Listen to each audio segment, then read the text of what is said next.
Chwe gwlad yn cystadlu dros 3 diwrnod ar draws 4 cystadleuaeth, ond dim ond 1 enillydd. Mae'r Dartiau yn barod I hedfan. Llynedd y Merthyr llwyddiant Lloegr oedd pennawd y penwythnos. A dyna ni, mae'r capten wedi gwneud hi.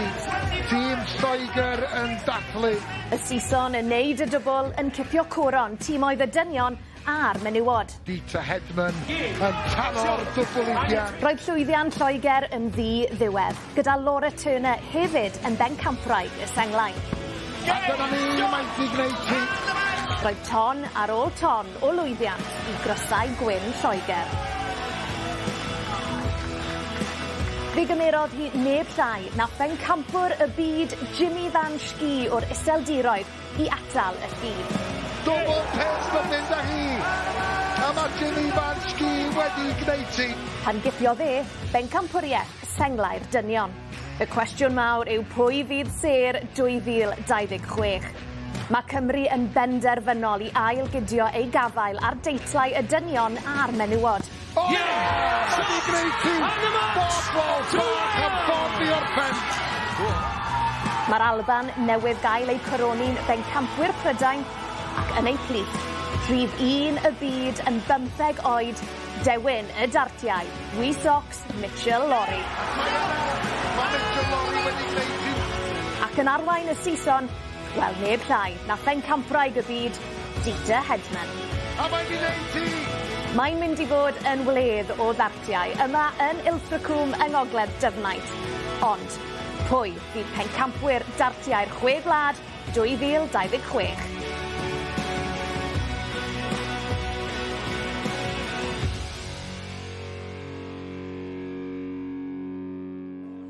Croeso I Ilfracwm yng Ngogledd Dyfnaint a chroeso i'r Oci, lle fydd y Dartiau yn hedfan dros y tridiau nesaf yma ar S4C wrth I 6 o wledydd frwydro am deitlau Dartiau y Chwe gwlad 2026. Ac am wledd o Ddartiau sydd o'n blaenau heno gan ddechrau gyda gornest sy'n tynnu dŵr i'r danedd wrth I dîm dynion Cymru herio Gweriniaeth Iwerddon.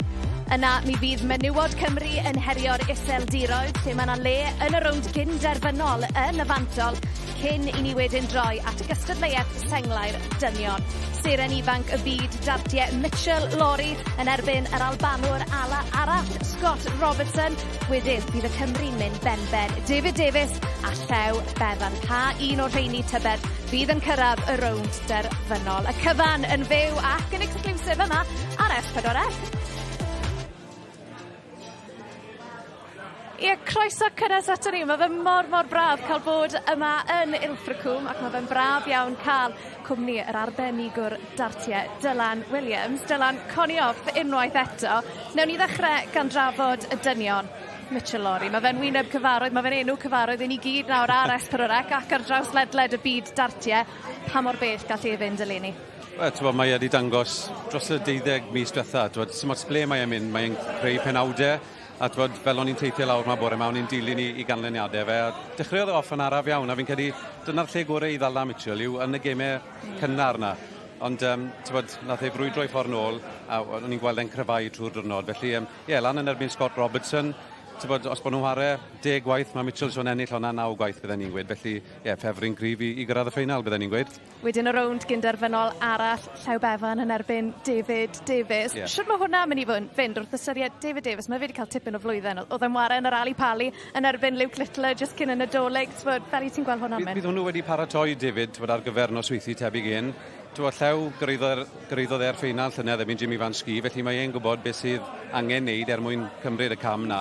Ond mae David, mae wedi bod yn rhwystredig iawn o flaen y camerau fi'n teimlo ar S4C. Felly mae dage bwynt I brofi a fel dangosodd dros y flwyddyn diwetha, mae'r Dartiau dage I giro Llew, ond hefyd I gipio'r tlws. Yn bendant. Rydyn ni o ran tîm menywod Cymru Dylan.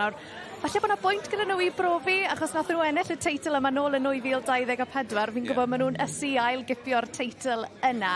Gêm enfawr I ddod yn erbyn yr iseldiroedd hyn I orffen ar frig y grŵp. Oes, o'n i'n sôn gyda'n sylwebeth, y person gyntaf weles I pan gerddais I miwn yma heddi oedd Rhian O'Sullivan. a oedd hi mor benderfynol. Weithiau gyda rhiant, mae'n gweud, o, gwn ni weld siwr eithi, ond heddi, ti'n cael y teimlad, maen nhw'n meddwl busnes, a maen nhw moyn ennill y teitl na, nillon nhw'n 2024. Wedyn ni tîm dynion Cymru, wrth gwrs, mae'r senglau a'r tîmoedd yn ware yn y bencampwriaeth yma. Cymru yw pencampwyr y byd, nath nhw fydd i Japan yn eu Corea nôl y mis Medi. Siwr ti'n credu maen nhw'n edrych eleni yn y Chwe Gwlad? Fel nawn ni'n edrych arni, rili, achos mae'r 4 o'r 5 yn bencampwyr cwpan y byd. Felly, maen nhw'n gwybod yn gwmws beth sydd angen neud creu perfformiad i ennill y tylysau yma. Ian Halsol wedyn i'r 5ed.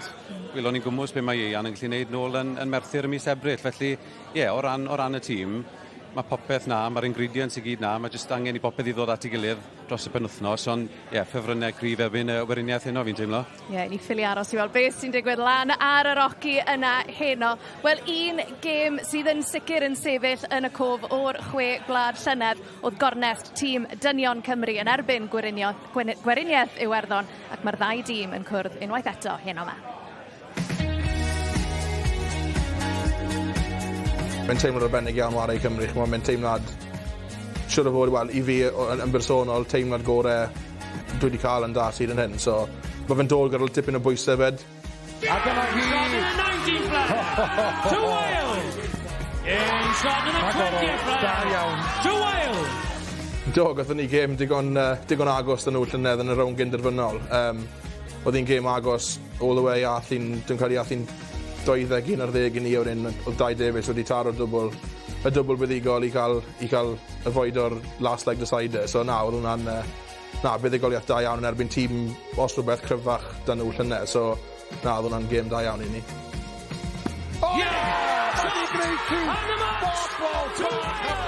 When that went in and then you realise what you've done, you look behind and your fans and your family and the whole nation are obviously watching. It's you do realise what you've done, but at that moment in time, it's just please go in. So, it was a fantastic achievement for myself, and to send Wales through to the final, it was absolutely huge. Mae'r gêm hyn o, mewn ffordd, ni gyd wedi bod yn siarad yn gynharach, a ni gyd wedi gweud y gêm hyn o mwy na thebyg y gêm mwyaf pwysig. Dwi'n credu, os yna ni ben y meiddi gweriniaeth, mae hwnna'n rhoi tipyn o bwysau arnyn nhw y fori yn erbyn yr Alban. Mae tîm hynod o gryf yr Alban, siwr o fod nhw yw'r tîm y ffefrynnau falle byddwn ni'n meddwl. So dwi'n credu mae fe'n bwysig iawn i ni feiddi Iwerddon heno. So let's put a marker down, let's get the points on the board, and that'll give us good stead for the next game and further on to the competition, and whoever's in our way, I'm sure we'll come together and sort them out as well.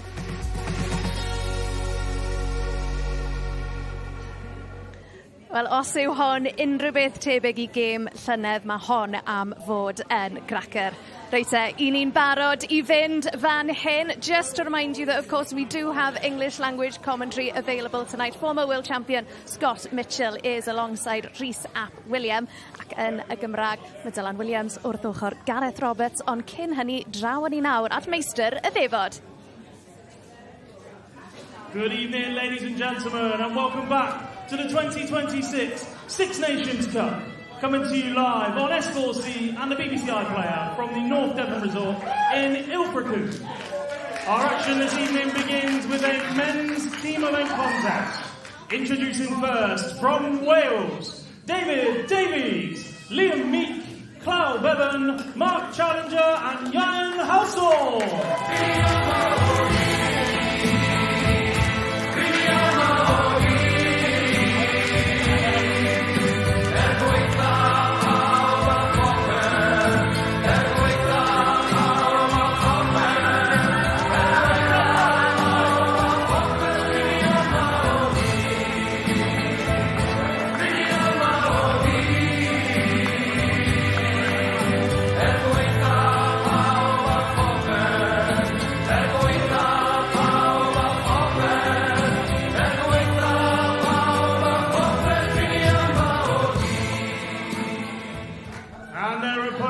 From the Republic of Ireland, it's Adrian Devine, Dale McCarthy, Raymond Mulvey, Gerald McGlynn and Damien Grime. Freed from desire, mind and senses purified. Freed from desire, mind and senses purified. Good evening, everybody. It's the first match of the men's Six Nations Nations team competition. Wales against the Republic of Ireland. Watch the BT that we've just shown. We had a cracker last year. This competition was in Wales. Ddartiau Sports and Social Club in Merthyr. And it's looking like another cracker here at the glorious North Devon Resort in Ilfracombe. What a venue. What a competition we have in store. Our darts this afternoon.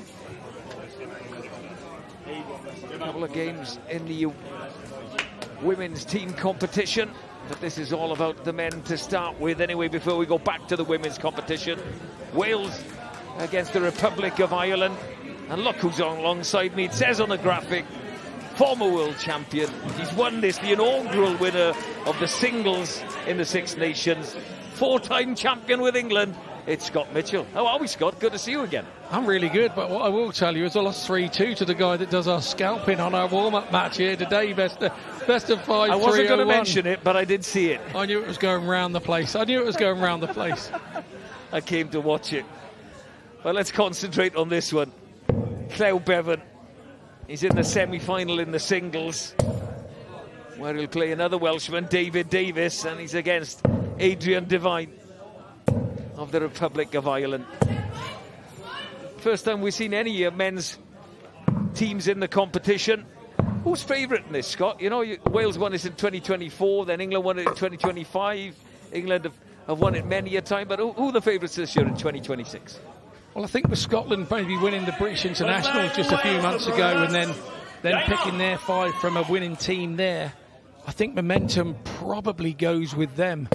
But then if you look back a little further than that, 5 of the Welsh team won the World Cup team knockout in South Korea back in September 2025. And they've added to that team, so 4 of the 5 are World Cup winners. They know exactly what they're doing. 60. The way that this format works. This format, let's talk about this format. One leg and you're off unless you stay on. You can stay on, you won't stay on in this first section. 123. But what is it like? You know, you don't get time to settle, do you? One word, it's brutal. Absolutely brutal. 57. If things are going well for you and you're hitting a couple of ton 40s and a ton in a row, it makes you very difficult to beat, whether you're throwing first or second. But you do 43. Distinctively in the men's game have an advantage of throwing first, and you've got to get off with a treble visit and put pressure on your opponent immediately. 140. Chwe Bevan. Just heard him talk about what it means to him to play for Wales, but you know, they all love representing their country. It's different. 43. The stage, you know, it's lit, it's glorious, it looks fantastic here. That adds to the pressure and the excitement. How will that show on these dart players? 134. Great 1-3-4 from Bevan. He is really good at switching, setting up. Another one of these. It doesn't go. Where's he going to go? Is he going to stay there? It's a tidy lie. Just as well leave double 6. Switches across. Nicely done. 69. Leaves himself 36. Great setup by Devine. 18 for 32. Just inside on double 60. Ireland require 36. One dart needed for Devine. Wham bam. Thank you, ma'am. It's all over. The Republic lead. 1 leg to 0. Not the way Chwe Bevan wanted to start things for Wales, but these legs, Scott Mitchell, come thick and fast, don't they? They do come thick and fast. The games are quick. Chwe Bevan with the throw had 1 dart at a double. He's now got to go off. And you think at that time as a dart player, you're the only one missing doubles. Nobody else is missing. It's not the case. Everybody's missing them, but you just think you can come down too hard on yourself and stop yourself when the next game. What you've got to do is whatever's gone on, forget it, particularly if you've lost, and give yourself the opportunity to go and win your next game so you're not losing 2 on the trot. It's vital that you don't lose 2 on the trot as an individual here. Well, he didn't lose any, did Chwe Bevan in the singles in the semi-final. The other thing we haven't spoken about is the length of these days as well. You know, you play from early on in the day, you're still playing way into the night. You've got to pace yourself throughout the day, Scott. Yeah, you very much do have to, and it is a battle of attrition. It really is. The mental side of it is the hardest thing. Keeping your mind focused and sharp. If you're not sharp, you're coming down on yourself a little hard, and then that's not sort of counterproductive to make you play your better games. The Republic of Ireland have the darts. David Grimes, 32-year-old. Plays a bit of moulders as well. He's gone quick from the amateur to the pro. He was All-Ireland darts champion in his first season at that national level. And also in his debut in the moulders, he had 4 wins out of 5. Now, Mark Challenger, if you're looking for experience, well, Welsh captain, plays for Glamorgan, a wealth of experience in this format. What is Grimes going to fill them up? Yes, he does. First 180 of this men's team competition in the Six Nations. More of them, please. You knew it weren't going to take long. 100. This game is already lit the blue touch paper. We are up and away. And I think over the years, the teams have got tighter and tighter and closer. A few years ago, England would be looking to who was one going to challenge them, and they were going to walk away with it. I was very fortunate to have won this 4 times in a row, and 3 of those as captain, and to lift the trophy, it's such an honour for your family, for your friends, for everybody, and then for the nation of darts. And I know how these guys are feeling. They're desperate to do that with their countries. Yeah. Wearing the badge on the chest, something really special. And Damien Grimes has hit the ground running in this second leg. And the thing is with this game, that one leg is the leveller. Because if you're playing 20 legs and one guy's got a slightly higher average over the season than the other, you would favour them. But in this, you throw all that out the window. 6 good darts at the start of a leg and you're in trouble and you're chasing. It's so cutthroat. And that's what makes it interesting. And it levels it up 60. for everybody. Wales require 100. On paper, as Challenger looks for the big fish, I would have said that Wales would have been favourites. Oh, come on, Mark. Ooh. 138. But he does it in 18 and leaves 32. A good miss if you're going to miss. He's sat there waiting to go. Pressure now. All on. Grimes. Got to go the other way. Slides across the hockey. Does he finish it? No score. Not entirely sure how that last dart didn't go in the bend. Well, if he didn't have any bad luck there, he had no luck at all. Same target for Mark Challenger. Yeah, Centre of the double 16. Robbed it from nowhere, but that's what captains do. They do the right thing. They get behind. They then just wade in. And that's what he did. That 170 chance rattled Grimes. Got himself the opportunity with the experience. Challenger made no mistake. Well, both legs going against the throw. Devine took the first for the Republic of Ireland. Challenger responded in some style. As Scott Mitchell said, he had a chance for the big fish. Missed the ball, missed the 25, but hit the 18, which left him on double 16 and took it out on the first dart. Dale McCarthy facing David Davis in this third leg. David Davis, maybe spoke about him before they came to the hockey. If you caught the build-up to this clash, you know, they were talking about maybe not quite turning up on the big stage on the TV cameras, but he has the talent to really go somewhere as David Davis. Will we see it in the Six Nations for Wales? To be fair, he had a spell last year where he was absolutely on fire. He was odds on to get a tour 45. card and everything come January. And I don't know whether it got to him a little, but he is some player. There is no two ways about that. 45. Dale McCarthy, 35-year-old. Got to day 3 PDC qualifying school on the Challenge Tour as well. 85. Irish national singles champion, match play as well. Got a shot at the PDC World Championships as well at the end of last year as a non-tour card holder through the Challenge Tour. He's playing really 81. well. And, didn't go well for him, but the experience has seen him in good stead. And when you go from there and come to playing somewhere like here, after that you start to handle these situations better. 96. So I think that David Davis, we're going to see him now progress gradually on in to a glittering career, I think. The only way to learn is to play under the greatest pressure.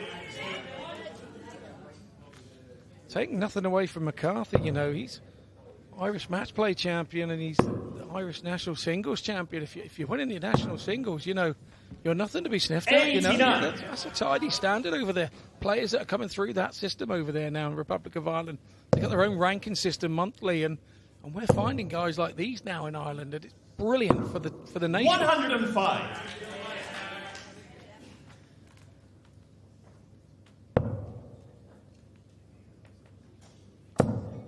Davis over the top of that first dart. 100. Slight adjustment to the right, couldn't find the treble bed.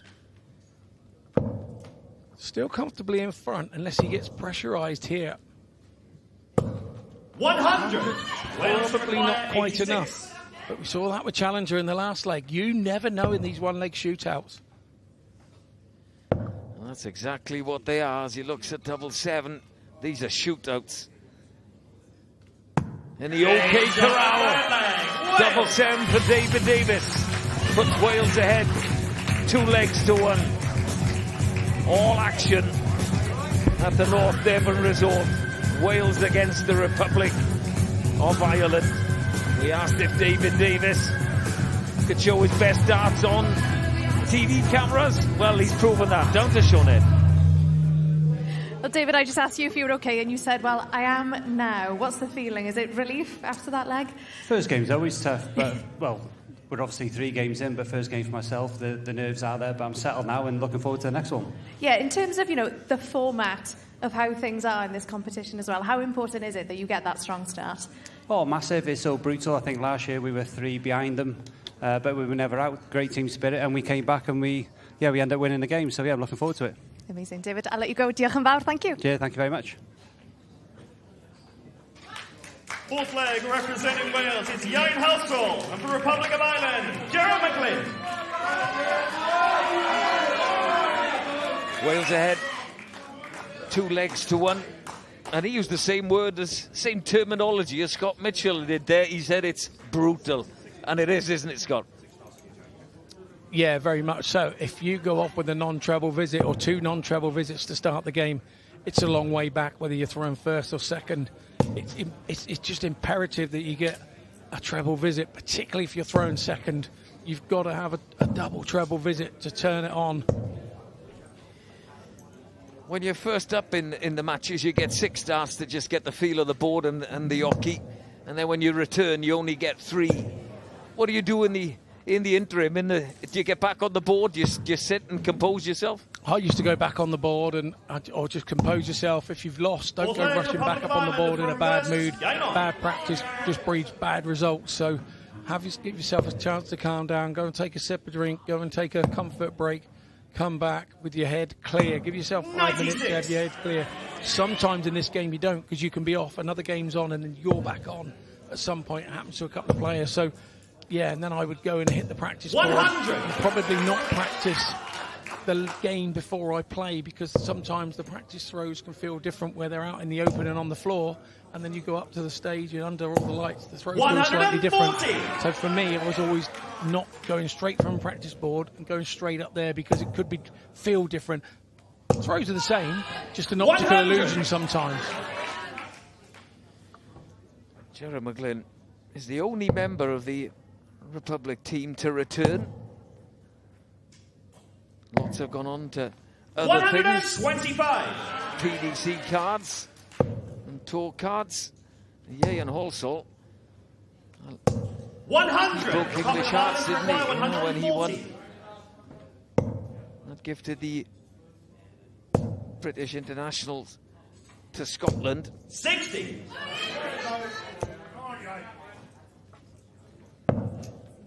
Very, very solid in this leg, isn't he?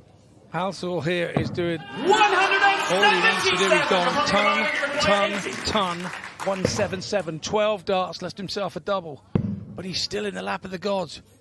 James on the fourth leg, Republic of Ireland. Brilliant stuff.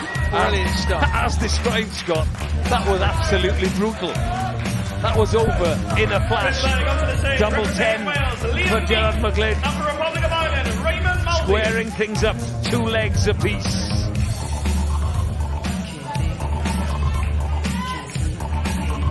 Liam Meek, Raymond Mulvey, the last 2 to appear for their teams in this format.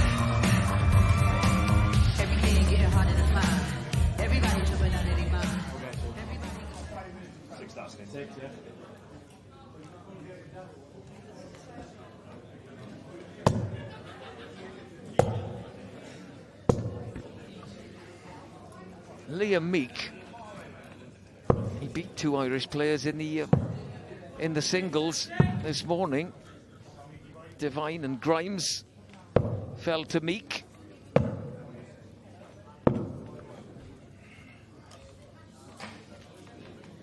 I think that last game is just an example of how brutal this can be. Ton. 177 for the young Halsall, and he didn't get a go.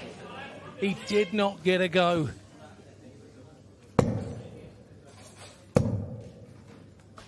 I was just going to ask the question before Liam Meek get a ton 40. Imagine having a 9-darter against you. Step up, it's a 1-leg game, and someone hits a 9-darter. You didn't even get a throw, Scott. To be honest, it is the funniest thing. I've seen it happen in a local league game. The guy went 180, the bloke went 26, the guy went 180, the bloke went 21 with the bounce out, and mate shoots the 141, and you look round, and the guy's set on like 444 or something. It's the craziest leg of darts I've ever seen. You had a 3-6 dart. That was in a local league game. 58. Meek, the left-hander. 2 left-handers in the Welsh team. 137. Great cover by Mulvey. I played this young man, Liam Meek, Welsh Open. 41. Got to be 10, 11 years ago. First round. I was a big name back then. Absolutely battered me. Going out on 161, 141, 3-0 down before I've even blinked. And he went on and beat me. And I think he may have lost in the quarters that day.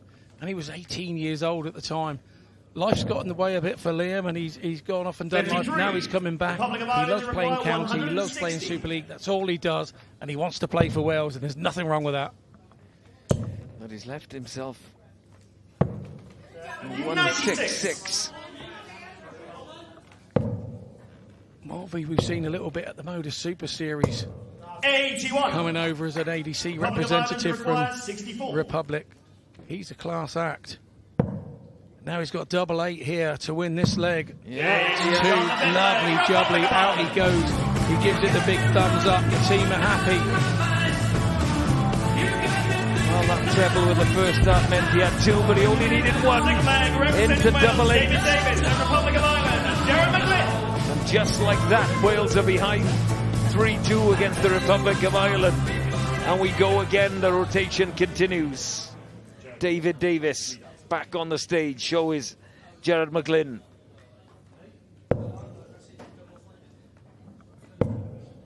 There's a lot of talk about a lot of things going on in Irish darts, Scott, isn't there? You know, and they've lost players who have gone on to the tour. You know, Rosny, McGurk, you know, they've lost a lot of talent, but it's quite evident that they have plenty of it in stock as well, coming over into the Six Nations, travelling over to England and performing.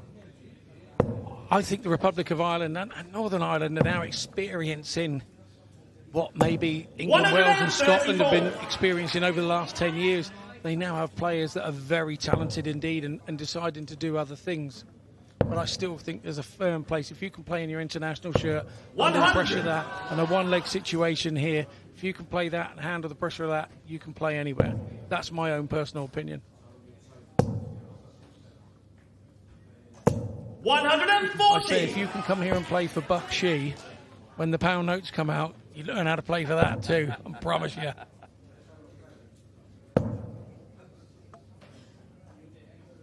David Davis needed a treble, couldn't find one. Another story for this man. He's in the treble again. 135. And again.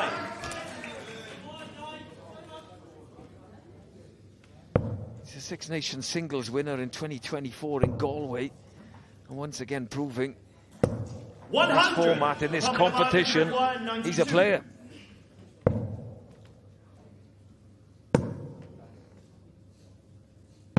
Game Domestic leg, Republic of Ireland. Cannot argue with that, can you? Cannot argue with that. And this is what happened in this game. Superstar, a nice tidy finish. And you breed your own confidence if you keep doing that. Unbelievable play from the Republic. 4-2 ahead now.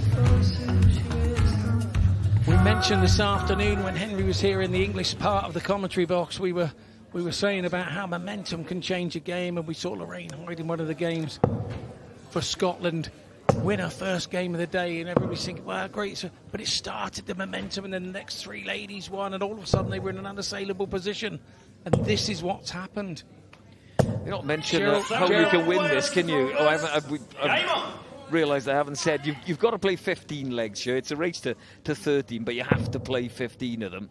But it can be over in a flash. It can be over in a flash, and you come up, you have your 3 darts, before you know it, you're in the lap of the gods. You've got to be ready from the very first start. You've got to keep your mind focused on the game so you know where you are. The managers are in 59. The background. As these guys are coming on and off, they'll be there at a table by the practice boards going, right, let's say, for example, 83. Ray, you're on next in 3 games' time.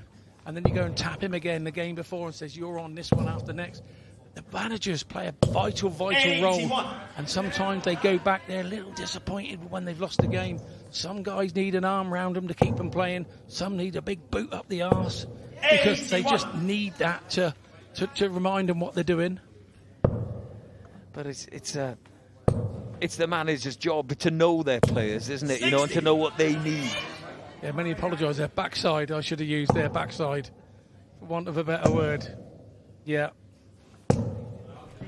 83. I'd gone back to my captain mode then. I'm really sorry. I started watching darts. I thought I had my shirt on. 81. Understandable in this environment. I feel this leg is important, especially for Yayan Halsall. Could have done with a bit more than 58 for that setup. Mulvey can find a couple of trebles. Halsall, Wales, would be in trouble. Oh. 95. The other thing, the managers have got to put their players in the right positions when they give them their numbers at the start, where they get drawn out, so that their players are playing where they need them in the game. It's a really cat and mouse type thing, because you don't know what the other manager's doing with his team either. So it's really good.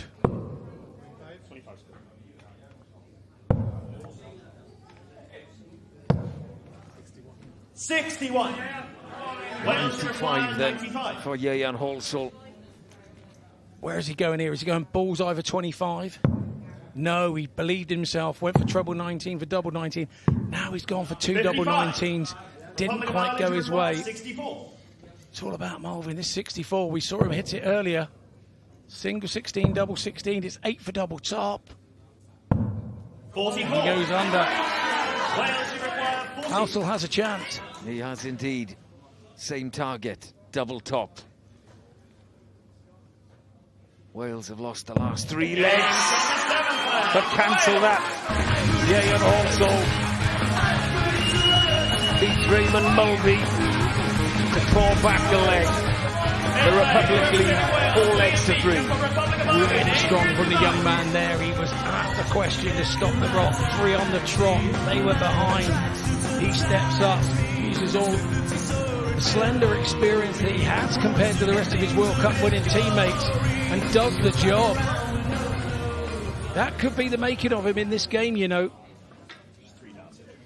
Just looking at the previous legs, 16, 16, 18, 15, 17, 12, 22.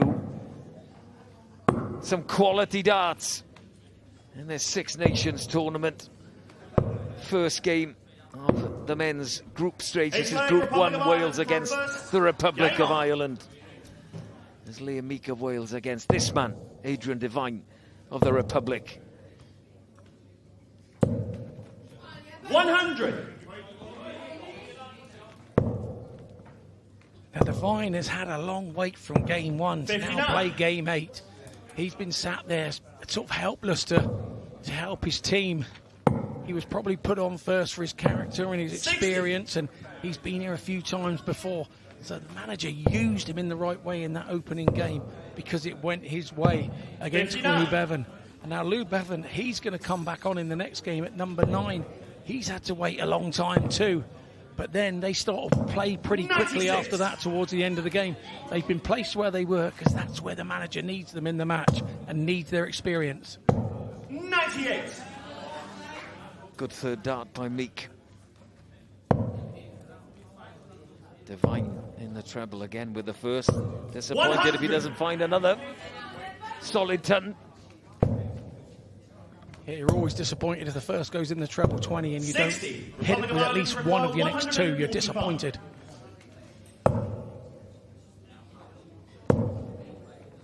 Looking to set this up because Meek's on 2-2-5. 82.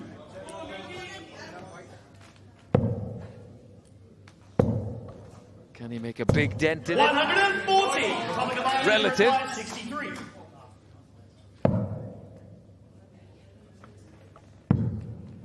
Double 12. 51. Just on the inside.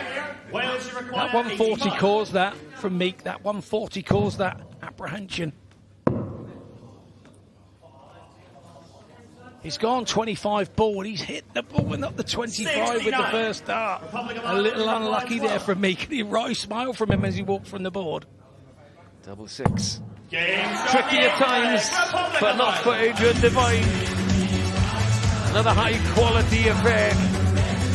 Republic hit straight back. 2-leg lead again. They are 5-3 in front of Wales. Chwe Bevan next on against David Grimes. Wales came in here as joint favourites for me with Scotland. I don't think there was a lot between it. Now they find themselves 5-3 down. We're going to see their character now.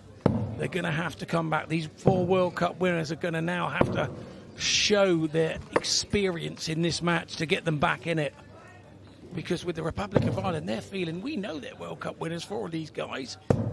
And we know we've got a tough game, and they're concentrating hard, and they're playing so well, and they're asking questions of them. It's a brilliant game, this. It's a really intriguing game early doors. 123. 2 treble visit for Chwe Bevan. Grimes follows him in. 140. High quality darts. And this first match of Group 1 in the men's 140. 6 Nations.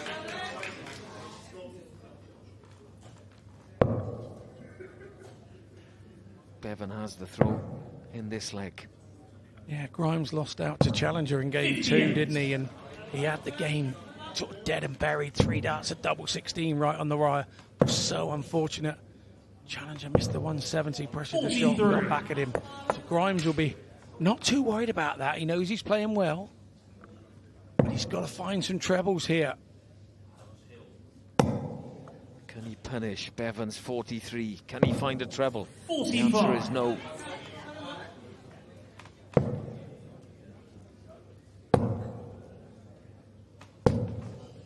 $59. Got to ask you about Chwe Bevan's, trajectory. I think I got that right. When I put my teeth in, his darts go in at a different angle to almost anybody else. You see? Yes. Back in the day, that was Phil Taylor. They went in like that. He developed the dart going in like that. Because on these blade boards, if they go in flat, there's less chance of hitting a wire.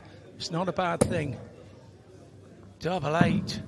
120. And what he does, he uses the first dart very well. If it's in the treble 20, uses the flight to bounce it in.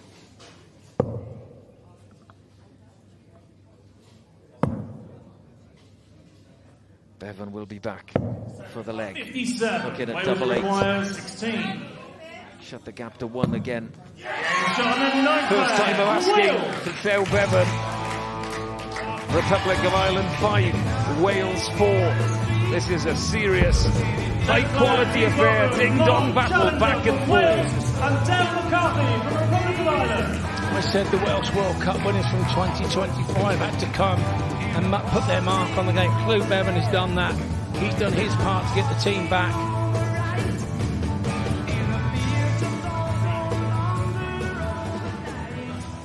This is nipping along at a fair pace. This is 9 games in already. Really good stuff.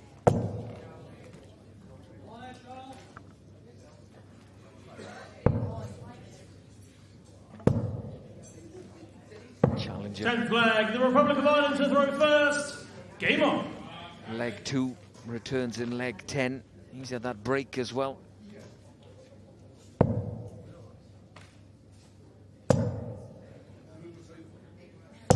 $140. I will say, Scott, I think the Republic have brought their A game, haven't they? You know, they mean business. I think they have, and 59. the guys are playing really well early doors here, but they've got themselves in front. You mustn't try and defend at this point. You've got to try and march on, and looks to be some 85. very interesting flights there on Dale McCarthy's darts. Looks like there's some faces on him, and maybe it's just children. 125. We have a closer look at his darts. What's on the flights? I think you're right. 100.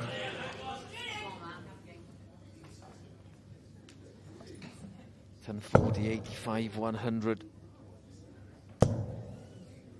Against challengers, 59 and a 125. 100.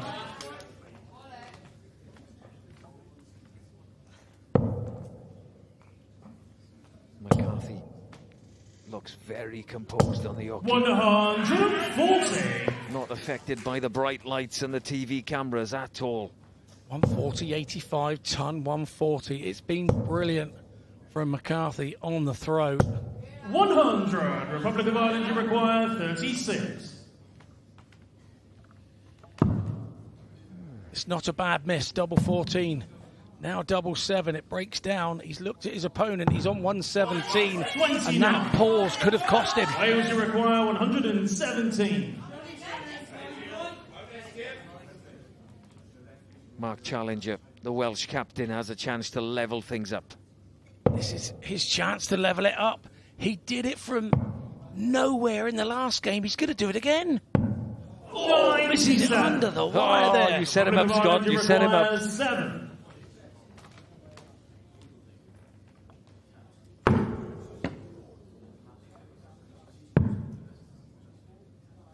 Double 2. It's on the 10th flag.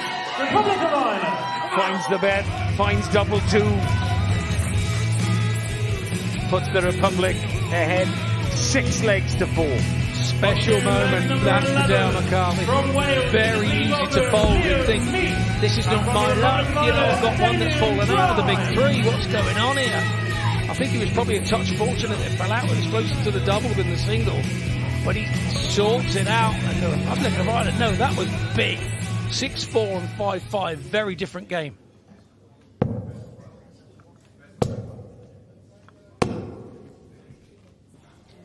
Just the 3 darts as a warm-up before you're back at it.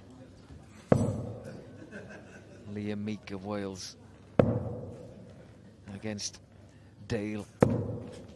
11th flag, it's Against Wales David to throw Gordon, beg your first. pardon.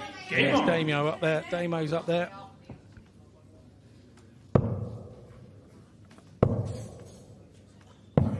$44.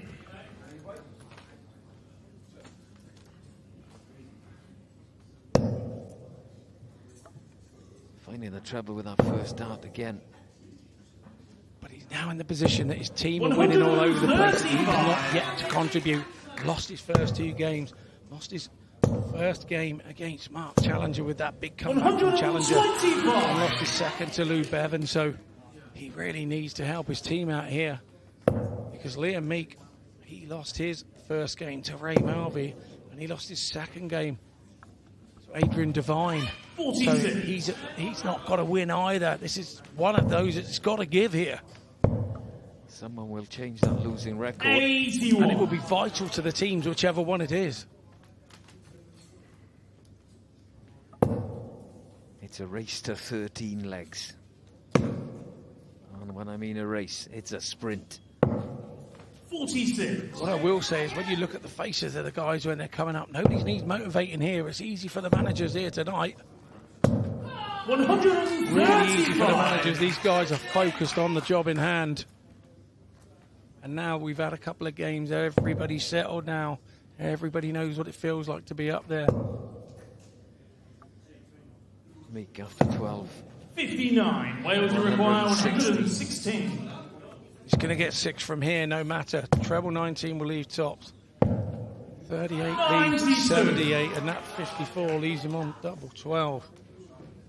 Treble visits all the way, except his first from Liam Meek. He's been brilliant. 24 left after 15.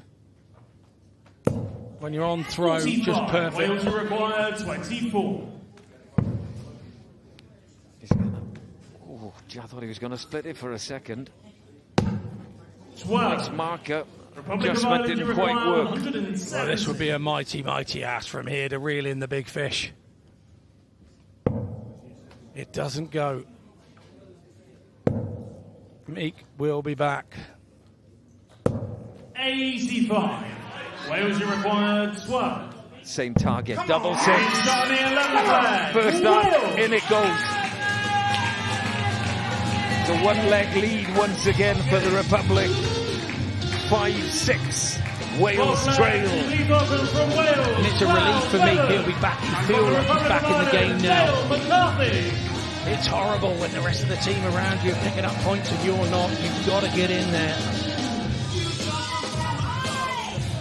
Now Bevan is back on the stage. Lost his opener. Won his second. And he's swiftly back on the stage.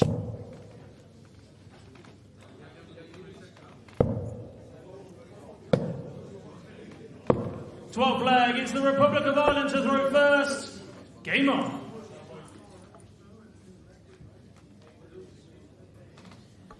McCarthy with the darts in this one. Wales want to level things up, they'll have to break. 45. Bevan will switch, didn't like that light. 96. Yeah, because the lie are just above the treble 20. His dart blocks it, and then it's going to be sort of bouncing off of flights. It causes all sorts of problems. He comes out and he's a really big treble 19 hitter anyway. 100.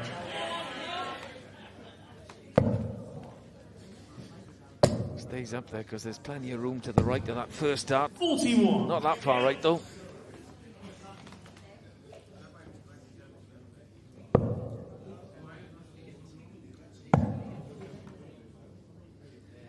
The deeper this game goes, 59. Scott, the pressure will build. Who will deal better with that? Maybe that's the question. You have to say Wales as the World Cup winners are more 140. experienced and they've been in high pressure situations. Young man in shot. Also, he's the only one that hasn't been in those situations. Those more senior guys have got to drag him through this. 140. No respite. Pressure 100. is always there. Republic of Ireland, you require 157. Turn in response from Cleo Bevan. Dale McCarthy was looking for 157. 40. Wales, you require 124.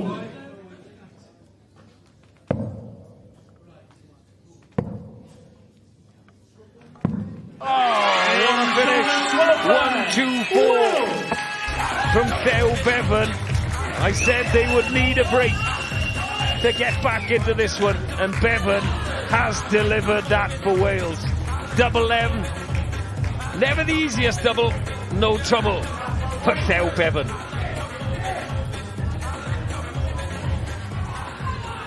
Wel, Llew Bevan, am berfformiad, oedd hwnna'n teimlo fel cymal pwysig iawn i Gymru. Oedd, cant y gant, o'n i'n dechrau nôl mewn o'r gêm, mae Iwerddon i warn arbennig hyd yn hyn, so na, oedd yn bwysig i cadw nhw'n agos. Dwi'n meddwl nawr bod ni wedi rhywbeth cadw nhw'n 6-1, so na, oedd hwnna'n cymal pwysig iawn. Ie, mae'r ffaith bod chi'n ôl yn hafal nawr gyda'r gwyddelod, pa mor bwysig yw bod chi'n trial cadw hwn i fynd, achos dyw e ddim yn hawdd lan yn erbyn nhw. Na, mae 2 neu 3 chwaraewyr newid yn nhw, ond i fod yn ffe, maen nhw wedi ymateb i'r sefyllfa ma'r fformat o'r un cymal, maen nhw wedi gwneud yn dda iawn, so na, mae'n bwysig nawr ni'n cadw fynd o'r lun i war nawr a just brwydro ymlaen a ennill y gêm. Bendant, Llew, diolch yn fawr. Diolch yn fawr, diolch. 13 flag, could you please welcome from Wales, Mark Challenger, and from the Republic of Ireland, Gerald McLean. McLean against Challenger. Spoke about momentum, Scott Mitchell. Wales have a little bit of it. Yeah, that was a big win for Llew Bevan. I said to you a few games ago that we needed these guys that had been to this World Cup for Wales and been winners to now start to come to the fore. Bevan turns up. Challenger was unlucky against McCarthy. Meek then turns up. Bevan turns up again. And that's exactly 3 from 4 is what they needed. And now they're back level. 13 flag, it's Wales to throw first. Game on. And Wales have the darts. 6 legs apiece. Mark Challenger pretty much 60. always looks as cool as a cucumber. Doesn't seem to get flustered. But can Gerard McGlynn ruffle his feathers? Well, he should be called small in stature. He's nowhere near the sun when he stands out in the daylight. He's Welsh. I know, but he's short, isn't he? Well, nowhere we all near are. sun, me. I know it's raining before he does. You know, it's that sort of situation. I can say that with Mark. He's a dear friend, and we've gone head to head on many of these occasions, and it's lovely. We've had some great battles, and I'm a really good friend with him. So, well, you didn't put him off. You had the 10-4. 100. I'd probably put him on, really, to be honest. He is one of those guys who just stands there rock steady and throws. There's a Welsh player a few years ago called Mark Salmon who was very similar. Very similar style, very similar throw. This is brilliant. Camaraderie in darts is almost like 59. no other sport that's Wales out there. require 161. Especially in this competition, really evident in this big hall, North Devon Resort. 99. McGlynn, 208, needs to make a dent. 100. Glenn's not done a lot wrong either. 134, 100, 59, 100. And he's still behind.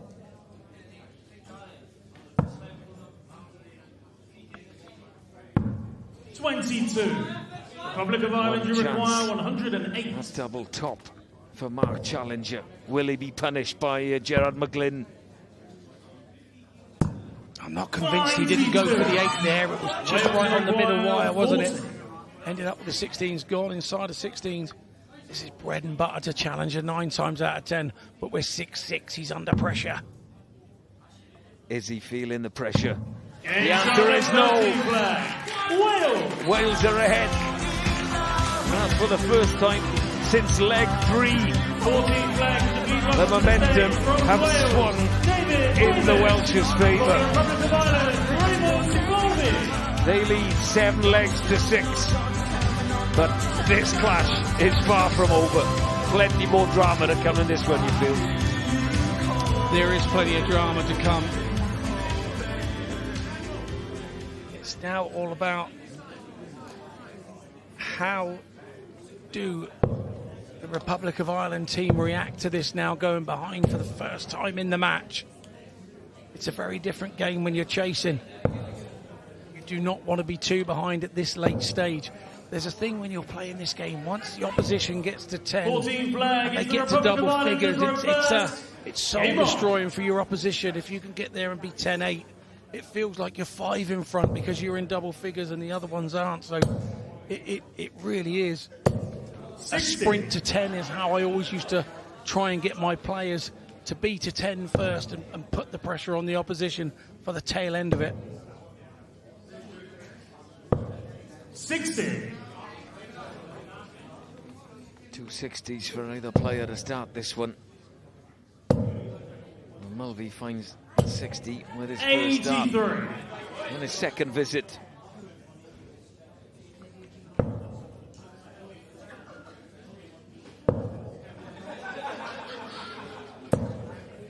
$125. Good response from Davis after that first dart 5. 98. Yeah, funny angle of the dart for Mulvey there with the first one. Had to move.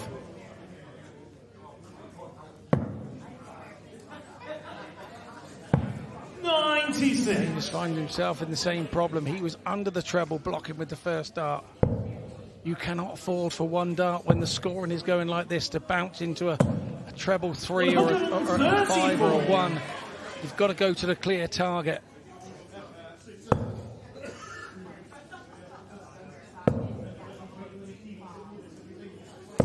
Oh, 180 from David Davis. Leaves him on top. Pressure on Raymond Mulvey. 126. Just strays into the wrong treble, was seeking the treble 19. 58. Didn't quite Wales go. require 40. No one in this match has won 4 legs on the bounce. Can Wales do it? He'll have to drift to double 10 and back up to double 5. 30. Republic of Ireland requires 68. Davis knows that's a chance gone begging there. And it's a chance against the throw as well. Now double 4. Davis knows that's an awkward dart. Got to move over Mulvey. Try and slide it down the inside. And he hasn't 60. done it. Your eyes light up like dinner plates. They light up like dinner plates when you hit that treble 20. And that's music to David Davis's ears. Even though it was a difficult double, he has the experience, the point for the camera. He knows where it is. He knows how big that was for his team. That's 4 on the trot now for the Welsh. They are starting to move here. Well, he knows where the camera is, and he knows where double 5 is. 8-6 Wales lead against the Republic of Ireland. This has been some arm wrestle.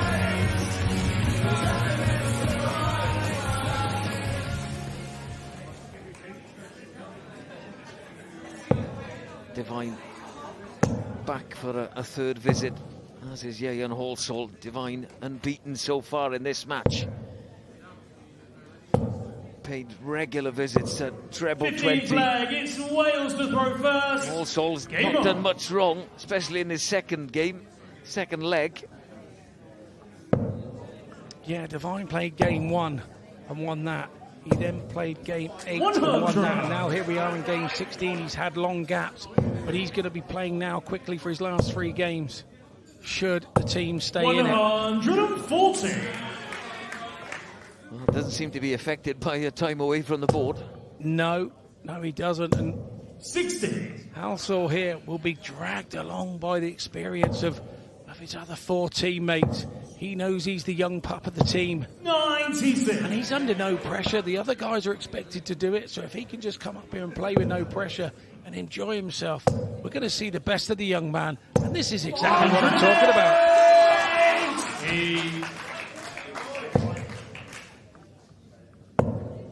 A 1080. Momentum 42. in matches, momentum in legs on a 180 gives Ieuan Halsall just that.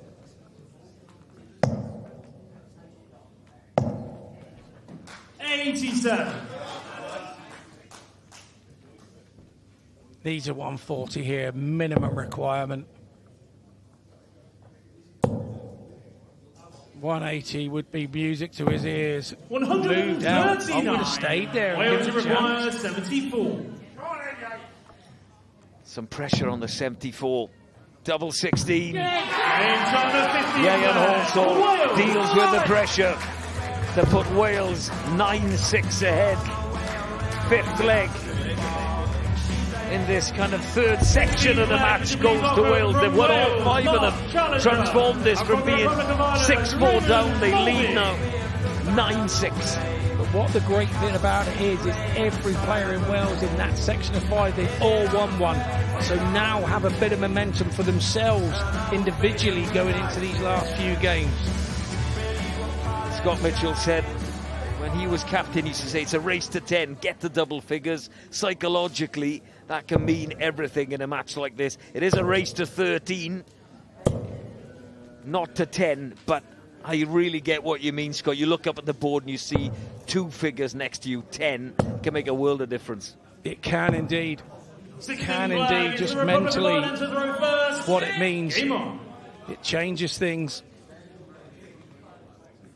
Mulvey here with the advantage of the throw, but he's also got the disadvantage of the pressure, and the rest of his team look at him being one of the more experienced campaigners of this side.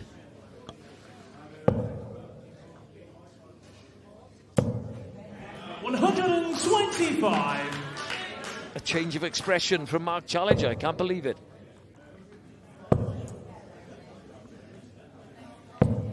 $26.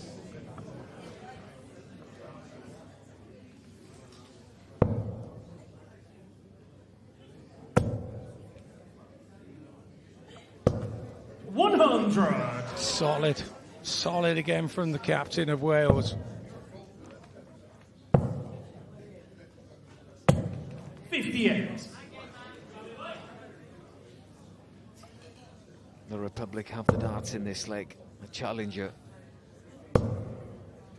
taking them away from Mulvey.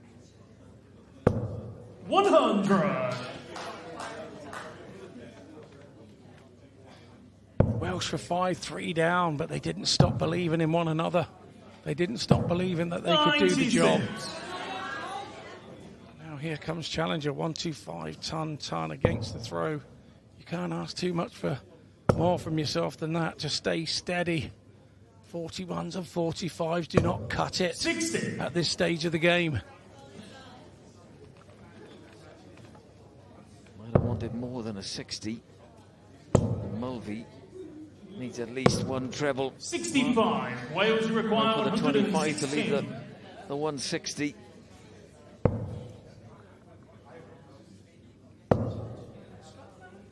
Treble would have left in double 18.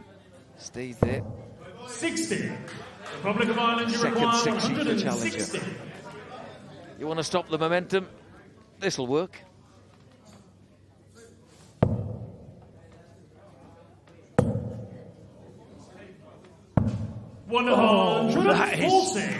That is class. To even get yourself a double is absolute class from Ray.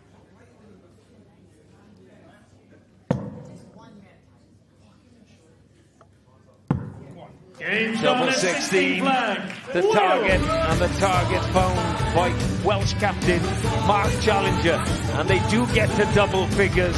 We almost had a 160 from Ray Mulvey, just pulled it up below the wire of double top. Challenger took the leg to put Wales 4 clear. Need another 3 to take this match. Davis and Adrian Devine.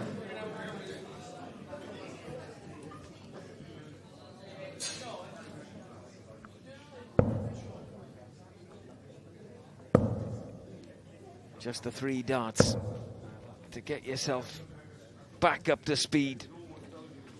Devine just had a leg sitting down or standing up at the back of the auditorium for being back on stage. They need to break this chain. 6 legs on the bounce, Wales have won. And they've not been given those legs either. The Republic of Ireland have been all over them like a rash. But they've still come through. They've still taken their opportunities every time.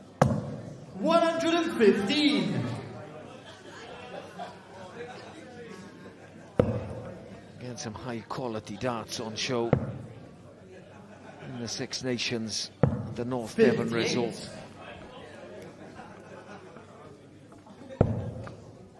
David Davis slow out of the blocks. Different story for Adrian Devine.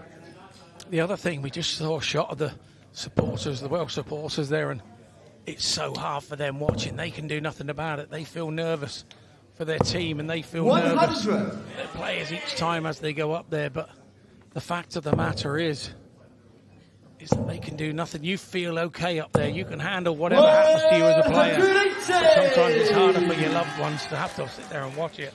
Divine there at 180, showing that he is not going anywhere. 100. Republic of Ireland, you require 100. Davis couldn't find that second treble. Treble 18, double 16. 74. He got excited, but he'll be back. Davies back on 188, so he knows he will be back. He's now got to calm himself down. He's got to expect a big score here to pressure the shot. 100. Ton does that. 88 is still there. He can get himself a dart at the ball. Should this go wrong? 2 left in hand. The pressure increases. That is brilliant stuff from Adrian Devine. Double 8 phone for the 7th leg for the Republic of Ireland. They now trail by 3, but more than that, more importantly than that's gone, they've broken the Welsh momentum a little bit. 6 legs on the bounce. Devine winning that leg just gives them a way back into this. Yeah, very, very much so.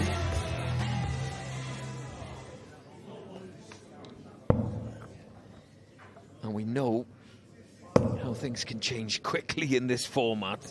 And it's young Ieuan Halsall back up there. Won his last visit in 14 darts. Did young Halsall. First, game on. Take that again against Damien Grimes.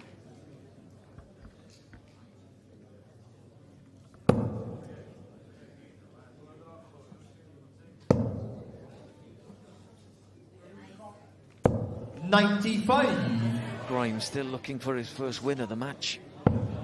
He's come close. He's had chances. 100.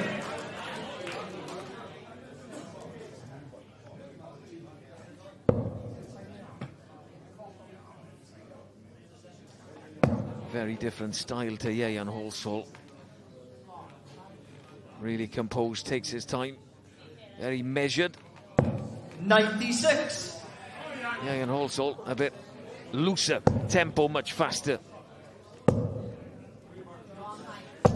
100.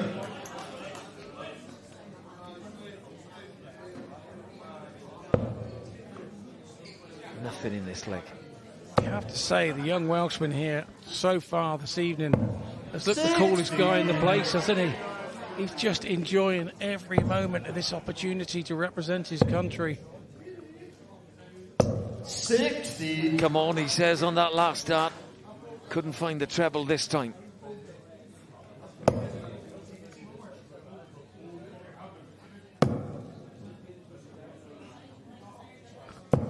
$46. Can't find a treble. This is a chance for Ieuan Halsall. Can he make a big dent in his score? He's got the composure to do this as well. Steps back. Bit of sweat on the hands, and what a response. Bang in the middle of the treble. It is warm out there under the lights, I will say that this evening. It's been quite a muggy day here in Ilfracombe. It's only going to get hotter. 50. Wales require 120. Still on. No, it's not. Ieuan, that's bad. A self-coach on the hockey. 70. But again, composure. He left 99 there, although it's my favourite ice cream. It wasn't helping him there.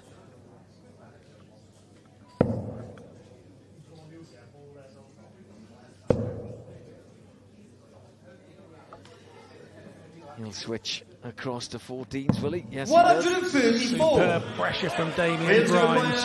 42. Still down to you, young man. The whole darting world are watching you. And they are impressed. They are impressed with you. Halsall takes a brilliant win. You can see what his teammates feel of that. They needed to stop the momentum immediately, and that's what he's done. And look at him come off the stage. That's what it means to perform for your country. And representing the Republic of Ireland, Jared McLean. 2 away from victory. David Davis, Mark Challenger, cheering Ian Halsall's victory on. His fellow left-hander Liam Meek with some some words of congratulations. I'm not sure about the wise bit of it. You loaded Liam Meek too, do you? He's a good boy. 19 flag, Wales. Wise boy. Not sure about that. Jury's out Game still on. on that one. Again, another good friend.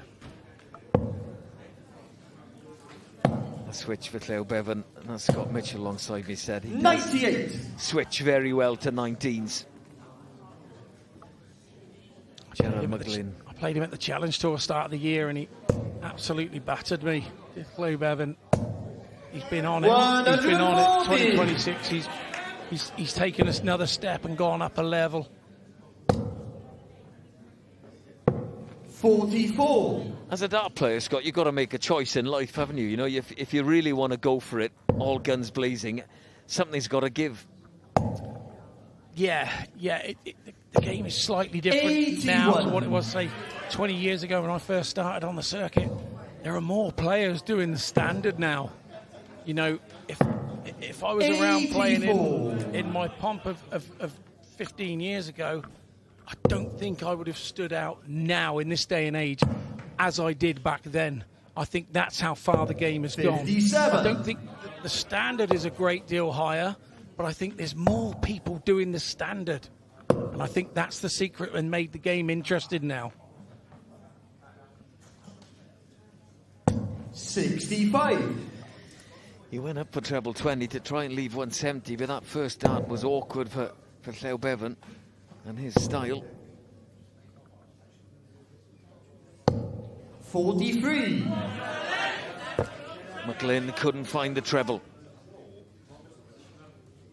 And Cleo Bevan needs one of them. Won't be 20, will 60. it? Oh, he stayed up there.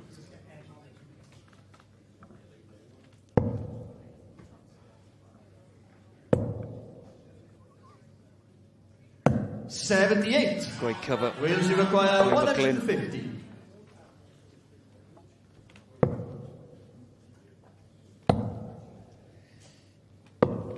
$89. Republic of Ireland, you require 102.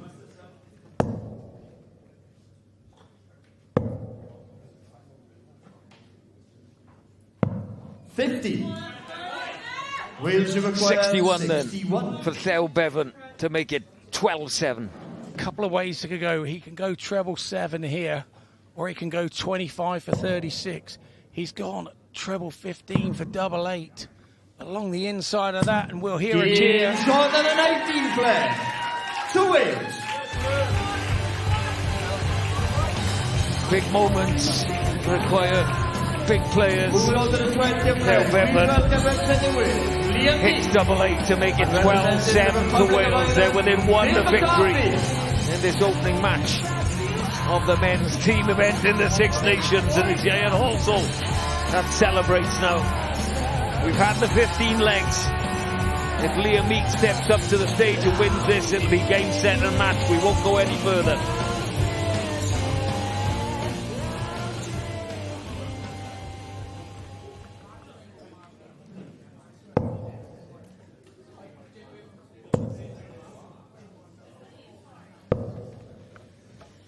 Dale McCarthy.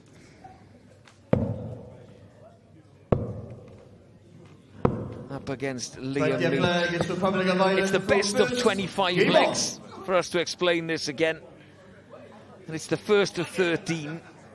But in the group stage, you can't win 13-0. You have to play 15 legs. Yeah, there's a minimum of 15 legs have to be played within the match. So 100. 13 is the win point, but we don't want to see drubbins, and we don't very often see that to be the case. The opposition are usually getting legs 5, 6, 10, 7 as we are with this one. But the rules state that you have to play a minimum of 15 legs, even if you win it 15-0. You've still got to play a minimum of 15 legs, although 13 is the winning. It's slightly confusing, but long term, when the tables are all sorted out and leg difference and everything else, it does make perfect sense. And there's a reason that 15 legs have to be played.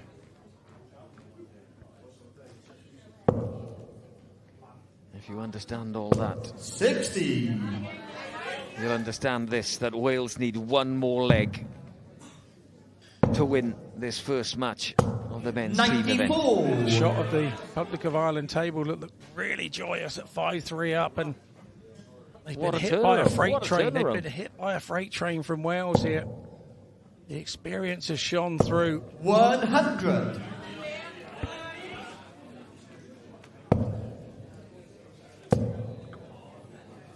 $140. Republic of Ireland. Second time he's got 2 in the bed. Couldn't fill it up. 141. Kevin Devaney there, the Welsh team manager, big puff of the cheeks. He knows his man has started well here. Ton, 60 ton. 21. Now he's fluffed his rhyme right at the important 72. time. 72 for the match. Game, shot. 72 it is for Liam Mead. Rewind about half an hour ago. It didn't look like Wales were going to take that one 13-7. They went behind in leg 5, then they trailed all the way until leg 13, and then they went on a rampage. 1, 2, 3, 4, 5, 6 legs on the bounce, and there was no stopping Wales. The final score, Wales 13, Republic of Ireland 7.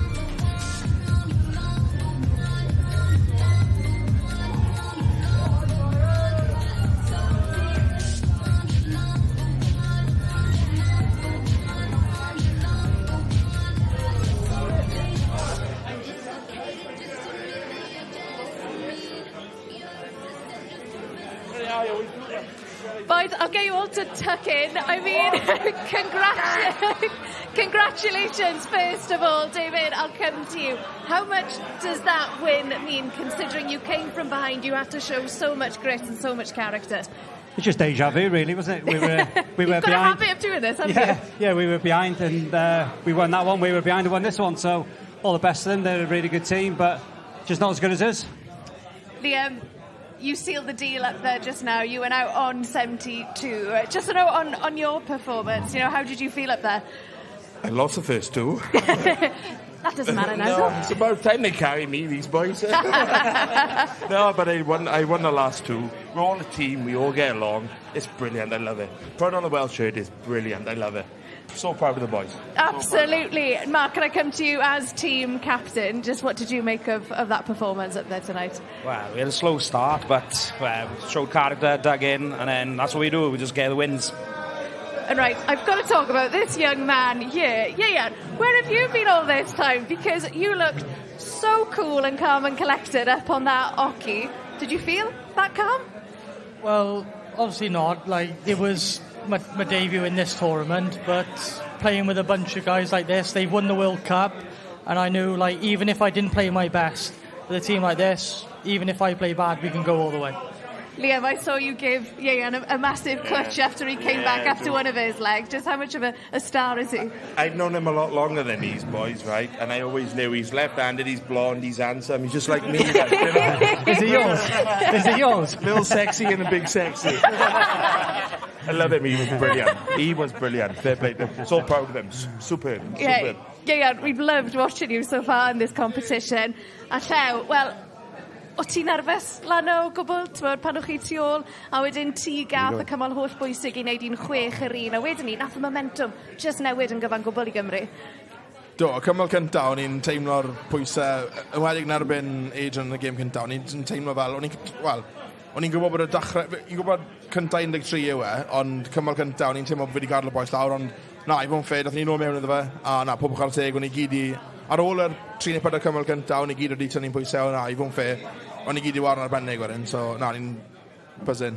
Yn bendant. Wel, boys, llongyfarchiadau. A y peth yw, o ran beth sy'n dod heno yma, Llew, ti a David Davis, you two are facing each other next up tonight. You're friends at the moment, though, David, yeah? Oh, we'll always be friends. Looking forward to the game, but as I said before, Clew's one hell of a player. He's a better person, but yeah, I'm really looking forward to the game. Liam, how will you feel watching these two going head-to-head tonight? Well, Dai beat me in the quarter-final to get into the semi-final, so I'm rooting for Chwe. Okay. Well,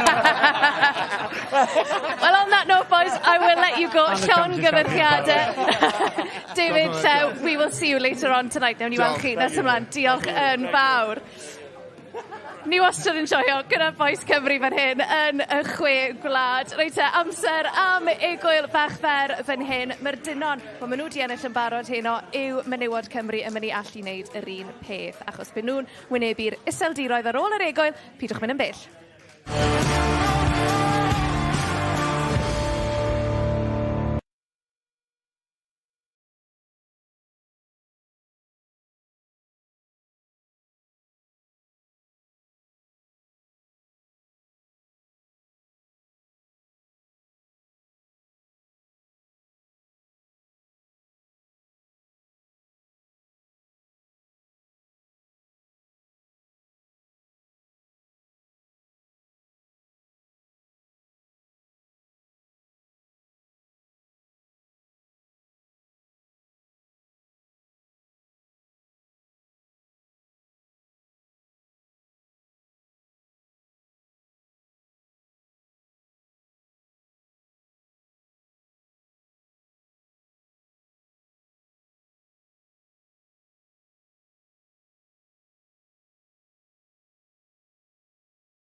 Croeso nôl ato ni I bencampwriaeth Dartiau y Chwe Gwlad 2026 am y tîm menywod Cymru ar ddyn camu i'r oci a llynedd. Oedd na dor calon I dîm Rhian O'Sullivan ar ôl iddyn nhw golli i'r Alban yn y rownd gyn derfynol ond eleni. Maen nhw'n benderfynol o ailafel ar y tlws.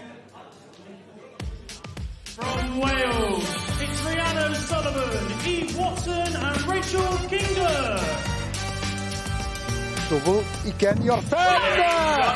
A mae Rhian wedi gwneud hi allan ar 102. Hapus iawn I ennill yn erbyn yr Alban, ond mae popeth I wario to yn erbyn y strydiroedd. Mae rhaid I ni wario ar ein gorau.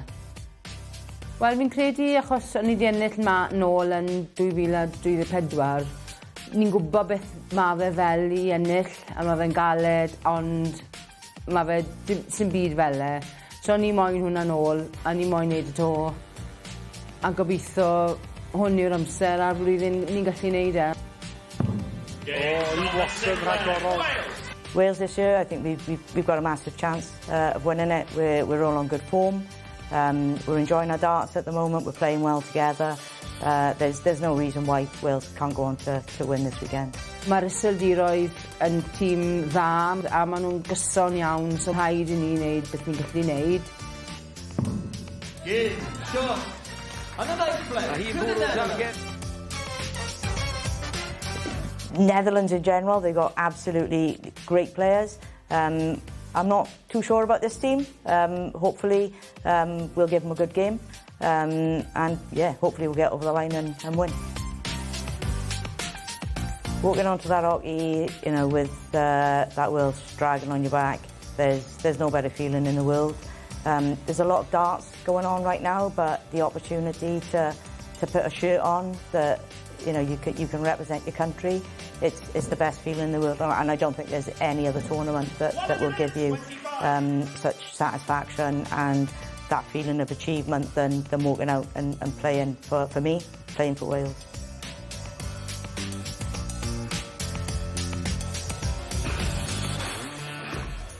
Ie, ar ôl tor calon llynedd, fe nath y Cymru ddial ar yr Alban yn gynharach heddi yn middi nhw o 7 cymal I 2. A mae hynny'n golygu o ran sefyllfa'r grŵp, mae rhaid I Gymru nawr fydd i'r iseldiroedd os taw nhw sydd am orffen ar y brig heno yma. Dyma ni te, tîm menywod Cymru yn erbyn tîm menywod yr iseldiroedd. Draw ni nawr at meistr y ddefod. Ladies and gentlemen, welcome back to the 2026 Six Nations Cup. Coming to you live on S4C and the BBC iPlayer from the North Devon Resort here in Ilfracombe. Our next match, we return to the women's competition and it's Group 1 action. Could you please welcome first, from Wales, Rhian O'Sullivan, Eve Watson and Rachel Kinger.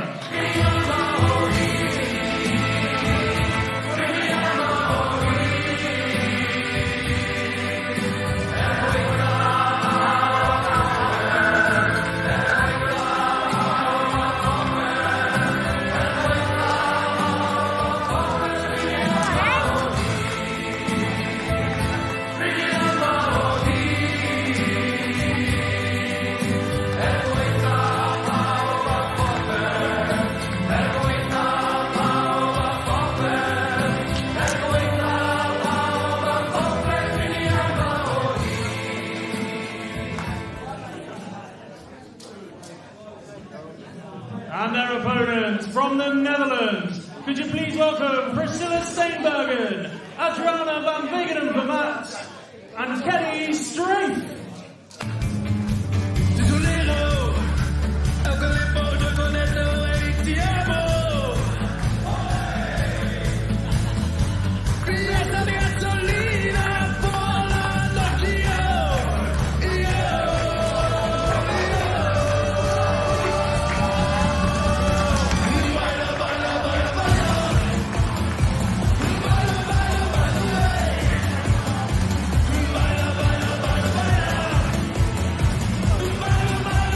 Set in for this women's Group 1 match. Wales against the Netherlands.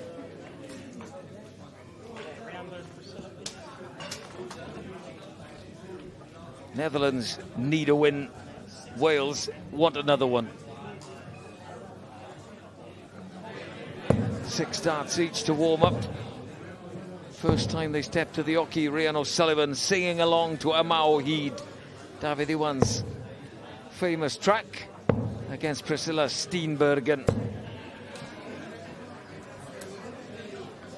2 high-quality players, Scott Mitchell. Yeah, and one thing I would say is both managers going strong here at the start. Rhian O'Sullivan, the most experienced player from Wales in the women's side of the First game. leg against Wales For many a year. Game on. She's been fabulous. Go back and look at past greats. Jan Robbins, Julie Gore, Chris Avery, all been Welsh players in the past. They paved the way for this current ladies team. And Priscilla, she's probably the best player for the Netherlands team and the most experienced of their team of 3. So she's being put on at the start by their team manager, Karen Ten Carter, to try and get the job done and get an early start to help the new girls, you know, get them in front nice and early. But this is always tough against the darts, against Rhian O'Sullivan. She has developed herself in the last couple of years of one of the best lady players on the planet. 60. Best of 9 legs in the group stages for the women. We will play all 9 legs as well. First to 5, but we will play all 9. Let's get a shot of the Netherlands lads there supporting the girls. 100. One of the guys in there, Johan Brouwer. Keep your eye out for him tomorrow. That boy is entertainment personified. He's like a jack in the box up there on the hockey. They were entertaining in the canteen, Scott. Yeah, I know, and they were nowhere near a dartboard. You wait till he gets near a dartboard. Flamboyant is the word we're looking for. 41. Wouldn't expect anything different when you're wearing orange.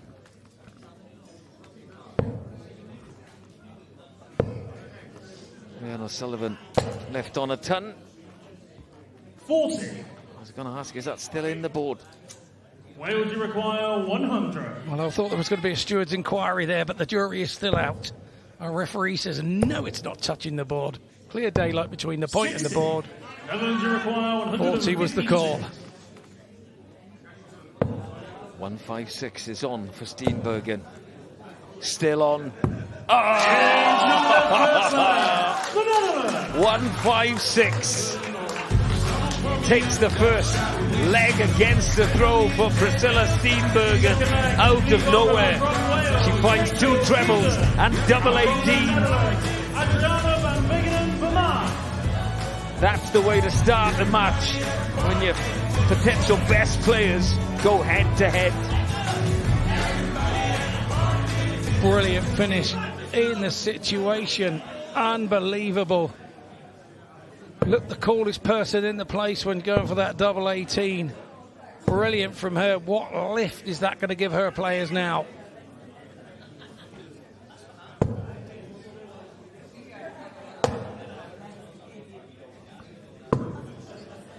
Rachel Kingdon against Adriana van Heerden Vermont.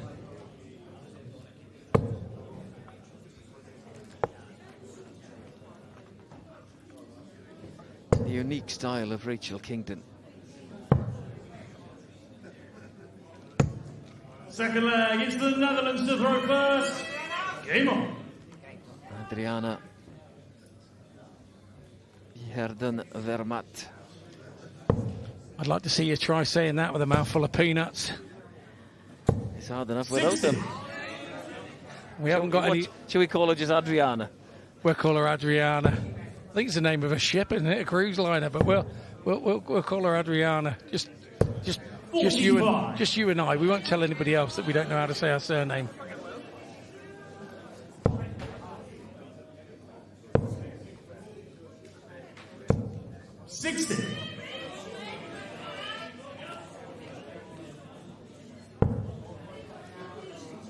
Rachel Kingdon looking to strike back.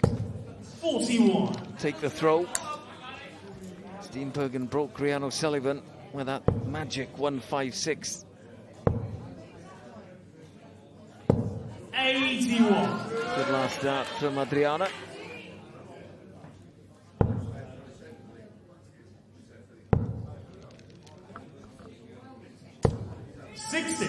Rachel Kingdon did win all of her games against Scotland earlier this afternoon. Well, as did Rhiannon O'Sullivan, but that changed quite swiftly in this one. Indeed, and 100. Really good from her. It breeds confidence. Look at this for confidence. 140. Rachel needed that one. Very steady darts from Adriana. 60. And here the Vermat. That was better that time. Really nice, mate. I love it. Still calling her Adriana. I know what you're trying to do. You're trying to convince me. I'm not even attempting it. 85. Evidence you require 140. 140 for Adriana. Needs another one. Not in. 120. Not a bad miss, that. Nice and high to make sure the big 20 hasn't damaged the situation at all. And now it looks like the Netherlands have a chance to take an early lead. Double 10 incoming for Adriana. In a game the Dutch need to win. Double 5. One come on. 10. Another chance for Rachel Kingdon. 90. Really, the shot here is 2 single 20s and a chance at the ball. It's kind of gone the wrong way for me.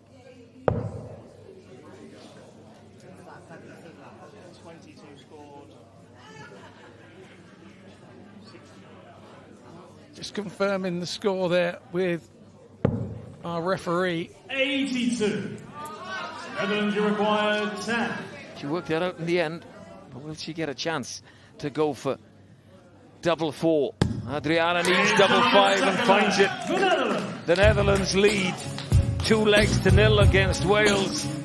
Wales coming into this full of confidence after a 7-2 win against Scotland. But the Netherlands have taken control of this one. Yeah, really good from Adriana van Harden-Vlamat. 10 out of 10.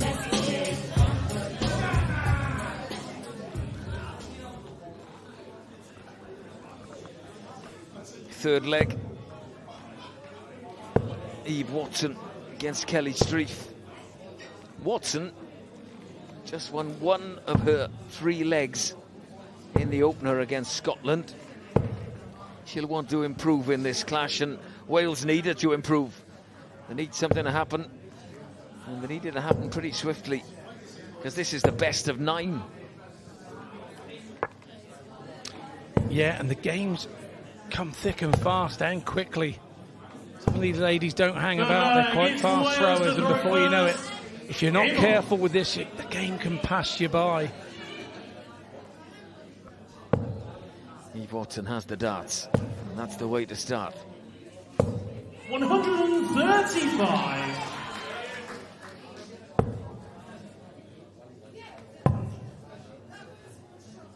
Eve Watson looking to put 46. Wales on the board in this one.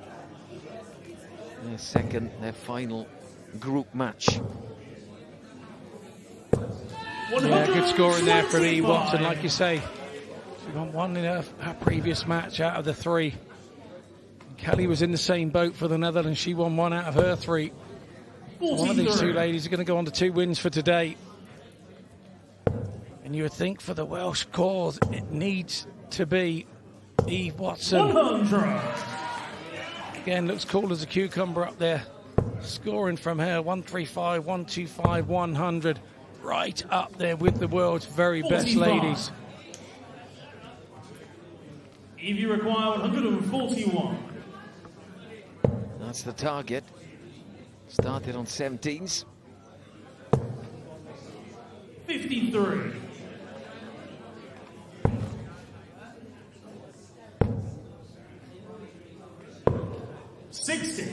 Wales, you require 88. 88. First part of the job done and the second one done as well. 88. Finished with some aplomb for Eve Watson.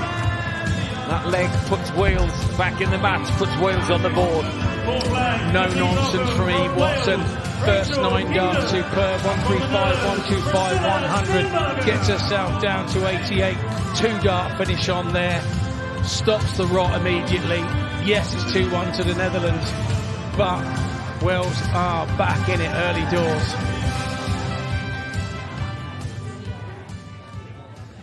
Yeah, 14 darts from Eve Watson. Took the third leg. Priscilla Steenbergen back on, as is Rachel Kingdon. Just the 3 darts to warm up before we go again. Full flag, it's the Netherlands to throw first. Game on. Similar to the Welsh men against the Republic of Ireland, they will now need to break to get back into this 41. one.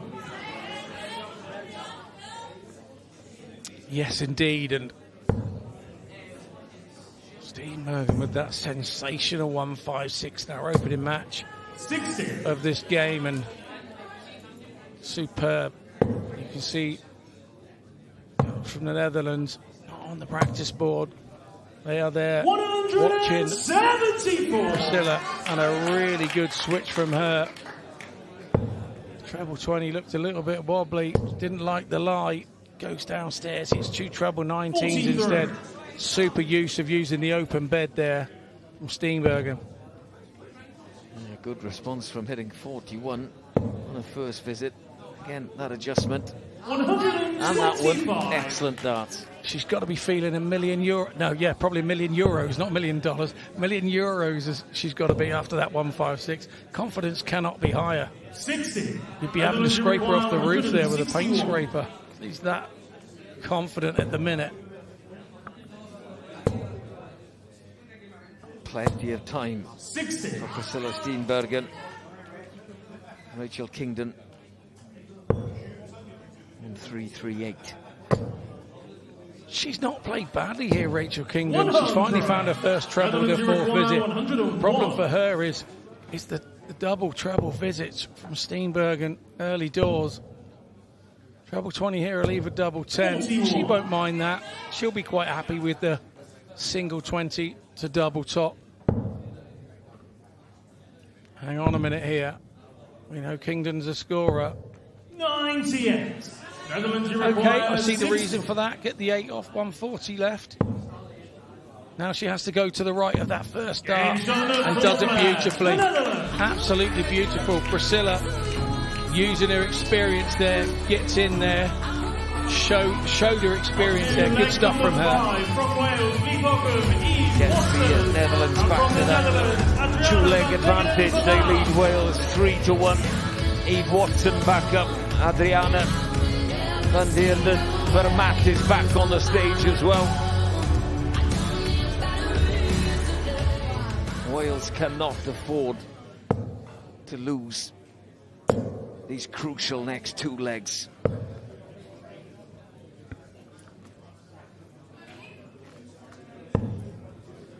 All 9 legs will be played. 5th leg is Wales to throw first. Game on. Eve Watson has the darts in this one. Wales trail 3 legs to 1 against the Welsh word there, the Isel Diroy, the lowlands. That translate to the Netherlands. Oh, thanks very much. Bit of Welsh language education and some darts commentary. 81. Every day's a school day for me. And it is when I'm sat next to you, young man. Well, very much the same for me when I'm sat next to you. You taught me so much and I'm still learning a lot.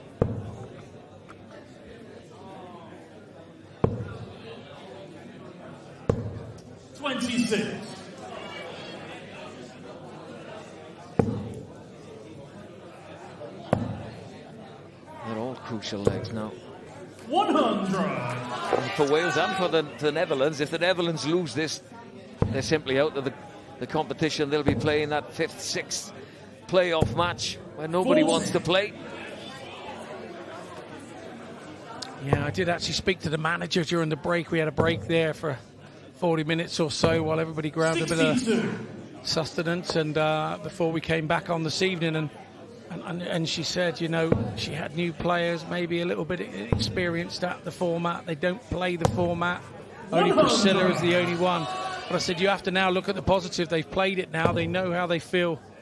And it's kind of, you're looking down the barrels of the gun having to play the Welsh with how they played earlier. So she'll be over the moon, the manager, that they're 3-1 up here and showed a bit of resilience. 44. Wales require 152. 152 is still on for Watson. Oh, she's looking to set it up nicely. 87.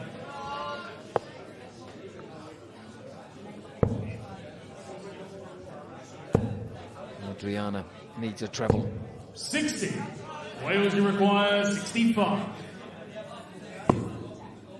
Went for the 25. 5 for tops.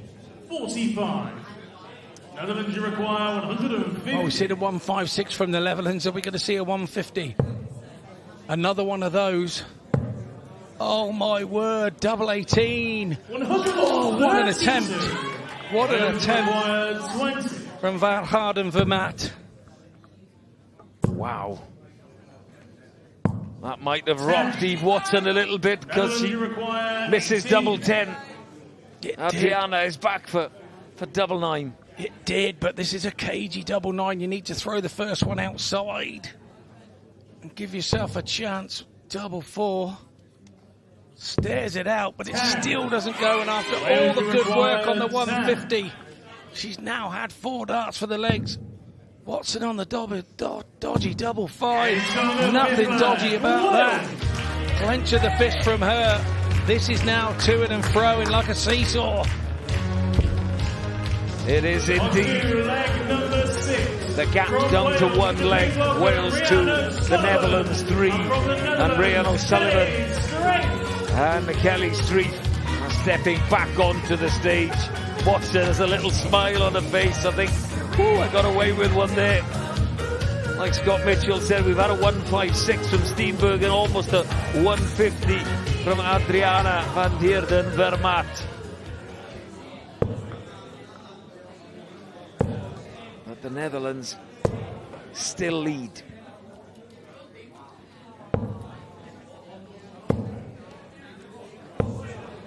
Sick flag, it's the Netherlands to throw first. Game on. Kelly Streif will be under attack from Rhian O'Sullivan. 41. Steenbergen's needing help now, isn't she, from her teammates? 60. Liam Meek always knows where the camera is. The camera always seems to find him. Well, if you listen to his interview, he thinks he's blonde and beautiful. Wait till I catch him later after we finish this evening. 85. One thing about live TV, whatever your stage just stays there. You said it. You can watch it back tomorrow morning. Sure, it'll be all over social media already. A real loose start there from Kelly Streif. A nervy one. Slipped out of the hand. We're feeling the heat. Sue Williams there supporting the Welsh.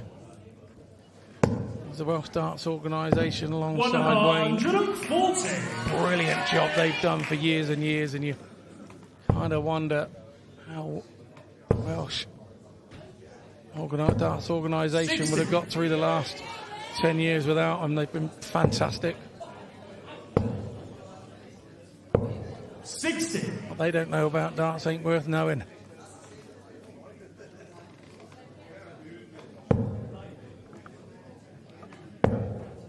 Can she find another treble? 85. Wales require 156. 6 darts from here for Rhian. Will she need them? The answer is yes. I thought she was eyeing up the 156 she had thrown at her from Steenbergen in game 1. of this match.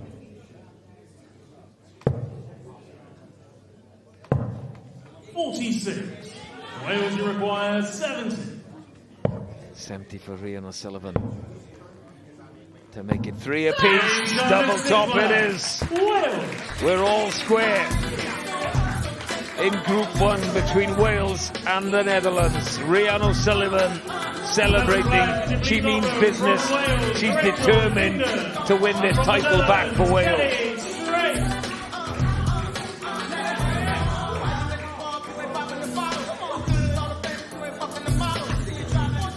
Every player feeling every dart now. We're getting down to the nitty-gritty of this one. 3 left to go. It's kind of a best-of-3 shootout now. This shot gives you some idea of the stage, the grandeur of the stage here as well. Also gives you a look at the lights that are on there. Spoke to some of the players. If you play back-to-back legs like the women do, it does get hot on stage, they said. That's why maybe Kelly Street just went off to come back on. Had a sip of some liquid. Get rid of a bit of sweat and back on the hockey. Yeah, very much so. The time I recall remembering the heat was Lakeside days. I remember when it was a packed Lakeside, sort of maybe 2013 or something, and I hit a 180. I turned around and looked at the crowd and they were all cheering at me and all their breath hit me like a heater. Like somebody blowing a heater at you, hot air heater about 40 degrees. And I thought, wow, this is special, this place, this is special. You don't get that anywhere else. 140.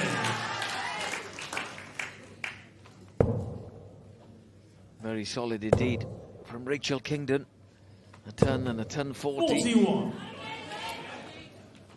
She's a good scorer, Rachel Kingdon. That's not her issue. Sometimes when she gets down there on the outer ring, she offers too many opportunities to the opponents, and sometimes she gets her pocket well and truly picked. I was going to ask you, what do you make of her technique? But it doesn't really matter. She's gone 10, 40, 1, 2, 1. 140. Don't know, whatever. She was throwing stuff at me. I don't think I'd stand in the way. She really, they're in there, aren't they? They're not coming out. 60. I don't see too many wobbly darts from Rachel Kingdon in the board. Even the board says, ouch, back to her. 45. Wales, you require 8. Kelly Streif not at the races in this one.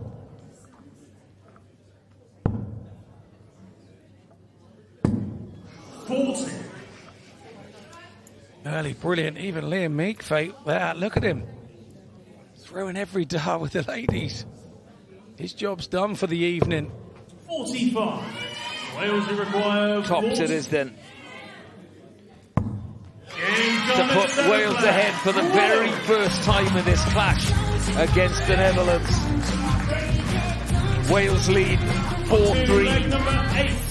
From Wales, could you please welcome Eve Watson? It's that word again, momentum. Priscilla Steenbergen. Netherlands led 3-1 thanks to Priscilla Steenbergen's victory over Rachel Kingdon. But then Wales have come back. Watson, O'Sullivan, Kingdon have won. And now they're 1 away from victory.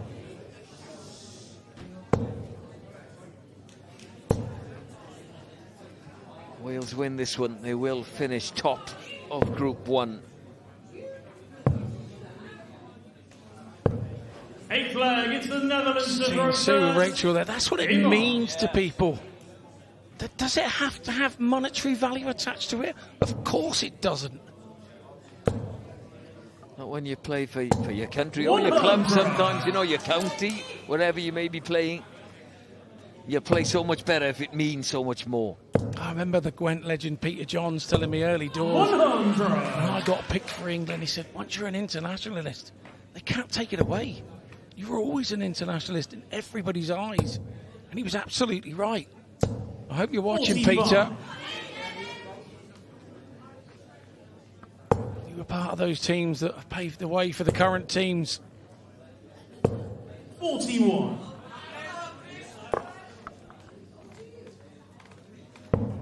you're a world champion, Scott. What, you know, that meant the world to you, obviously. But, you know, was it what was better, you know, representing England or winning, you know, on that stage at the Lakeside? I don't know what it was for me. Every time I put that white shirt on, I played better for my country than I could for myself. And I don't know whether that's because it's a team, but it's the pride, it's the everything about it. It was, you know, lifting trophies as England captain, lifting a World Cup as an England captain.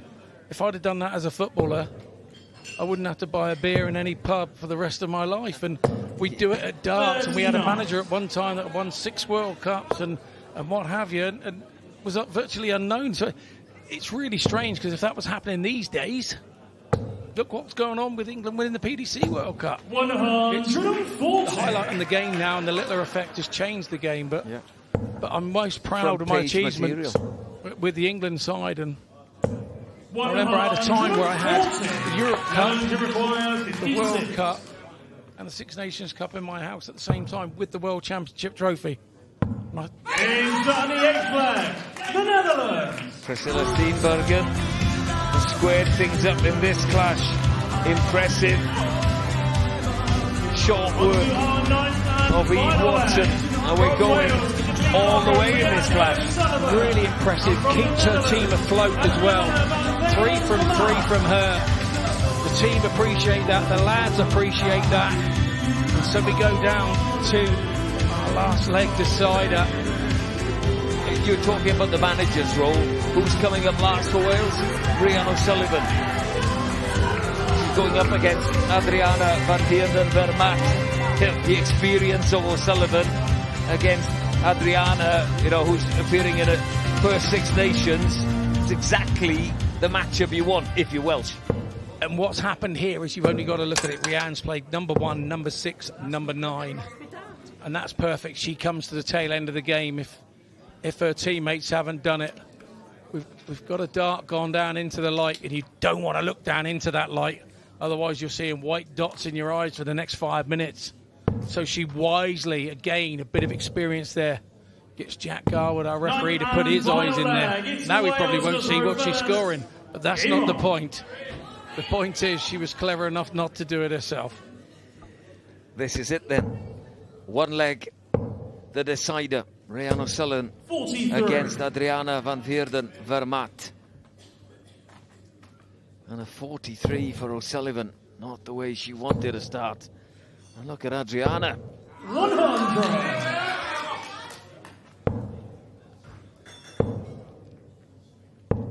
$85.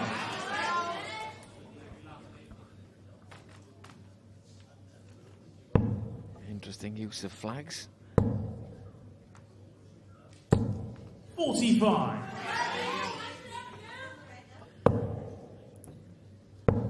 O'Sullivan, wow, we spoke about her experience, but she's losing the line a little bit. But we've also got to speak about the pressure. You've just said the manager's picked her to do this job, should it come to this last game. And for Adriana, nobody's expecting anything from her. It's a bit of a free hit. She started well and put the pressure on O'Sullivan. But you've got to keep hitting trebles to keep the pressure on her. Chwe Bevan there, he knows where the camera is. He's like the Welsh James Bond, isn't he? 100. A good visit from Adriana. O'Sullivan has the darts in this decider. 60. It's all right scoring. You've got to get out when you get there. This is the dodgy spell now. You're looking at it and thinking, I've given myself a chance here. Now is not the time to think, that's not a bad dart. Got to stay straight with the last. 50. That's not a good dart. Leaves herself no shot on 165. Sullivan on the hunt for a treble, doesn't find one. Big visit for Adriana. Going very safe with the first 2. 59. Still safe with the last. 112. This is brilliant. 12 for top. She hit it last time. 72. Rushed it a little bit this time. You require 106. The 106 in the situation. A debutant here. Yeah, to give it's a big ask. To give the Netherlands a chance. She's hit the treble 20, tenor a 6. It's double top. Oh! So close. That is too close for comfort. Double 10 for O'Sullivan. O'Sullivan finds double 10. And she celebrates on stage like she's won this competition. So close for Adriana. But Wales are victorious against the Netherlands, 5 legs to 4, and that means that they will finish top of Group 1. Netherlands 4. A second loss for the Netherlands means their hopes of qualification is done and dusted, but some match that one as Rhian O'Sullivan gets a slow-mo of her celebrations on stage. The whole team now Bevan up, challenger there, everybody supporting one big team. Match that had a bit of everything, a 1-5-6 from Steenbergen. Wales clawed their way back, but we went the distance for Rhian O'Sullivan to finish it with double 10. Wales victorious 5-4. And there's confirmation that Wales are top of Group 1. And they cannot be caught.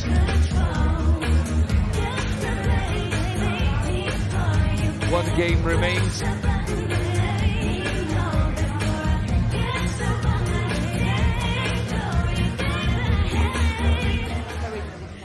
I fi Rhian O'Sullivan, hapus iawn fan hyn. Eve and Rachel are also with us. Rhian, I ddechrau gyda ti. Nath dy ymateb di ar y diwedd fyna gweud y cyfan. Mae hwnna'n meddwl y byd, nag yw e? Wel, oedd hwnna mor galed i ni i wneud e, a ni'n gwybod bod hwnna yn ymdopi am popeth ni'n neud dros y penwythnos hyn, so mae hwnna'n bwysig iawn a ni'n dros y byd yn ni. Cyfan! Eve, I mean, just like the men did earlier, like we saw, you had to show so much grit and determination out there today. No, absolutely. And do you know what? Grit and determination is what we've got. You know, if one of us goes down, and one of us will come back fighting. And as a team. Yeah, absolutely, as a team. And I don't know what Rhian said, but it sounded brilliant and really excitable. And we are absolutely so pleased. And Rhian is so pleased to get that as well. As you can see by her dancing on the stage. And Rachel, the fact that you've now finished top of the group as well, it puts you in a strong position going into the semi-finals now. How important was that? It's very important for us to finish top. We was fighting for it, that's what we wanted, and as a group, we're so happy to finish top. Rhian, so i ni di sgwrsio cymaint o weithiau, ti di sôn am just pa mor bwysig mae ysbryd y tîm yma, just faint i ti'n dwlu ar y ddwy yma, just saying how much she adores the two of you and how important this... ni mor hapus. Pa mor bwysig yw'r ysbryd nawr, achos twyd, dyw'r pencampwriaeth y Chwe Gwlad, dyw i ddim yn dwrnament hawdd o gwbl. Wel, un leg yn fe, so gall unrhyw un ennill neu colli, ond ni ma fel tîm a ni ma i ennill wrthos hyn. Wrth gwrs, achos ti'n oedd na bach o dorcalon llynedd, ond na i stop o siarad am hwnna nawr, achos mae'r momentum gyda chi. A ni'n disgwyl mlaen i weld beth sydd i ddod dros y penwthnos. Merched, diolch yn fawr iawn. Enjoy tonight and we will see you in the semi-finals. Diolch. Dyma ni te, wel, pidwch mynd yn bell achos ar ôl yr egwyl, i ni mynd i fod yn dangos pencampwriaeth senglau y dynion pan bydd y seren ifanc o'r Alban Mitchell Lori yn wynebu'r Albanwr arall Scott Robertson, a wedyn ni fel o'n i'n sôn yn gynharach y ddau Gymro David Davies a Chwe Bevan i weld pwy fydd yn mynd drwodd i'r rownd derfynol. Wel, pidwch mynd yn bell o gwbl, mae yna mwy o gyffro i ddod fan hyn o Ilfracwm. Newn ni weld chi ar ôl yr egwyl.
Croeso nôl ato ni, a mae'r Ddartiau yn parhau I hedfan fan hyn yn y Chwe Gwlad yn Ilfracwm. Ac mae eleni yn flwyddyn nodedig i'r gystadleuaeth yma achos mae'n 10 mlynedd ers cynnal pencampwriaeth senglau y dynion am y tro cyntaf.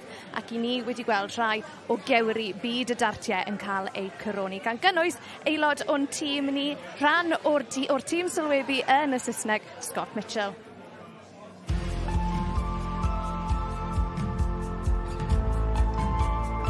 So 10 years ago, I won the inaugural singles competition here, which it was a new idea. It was a great idea, and we just wanted to make sure that England was the first name on the trophy, and we didn't mind which one of the 5 of us won it. It was just had to be one of us. So fortunate for enough, it was me, and I still can't believe it was 10 years ago.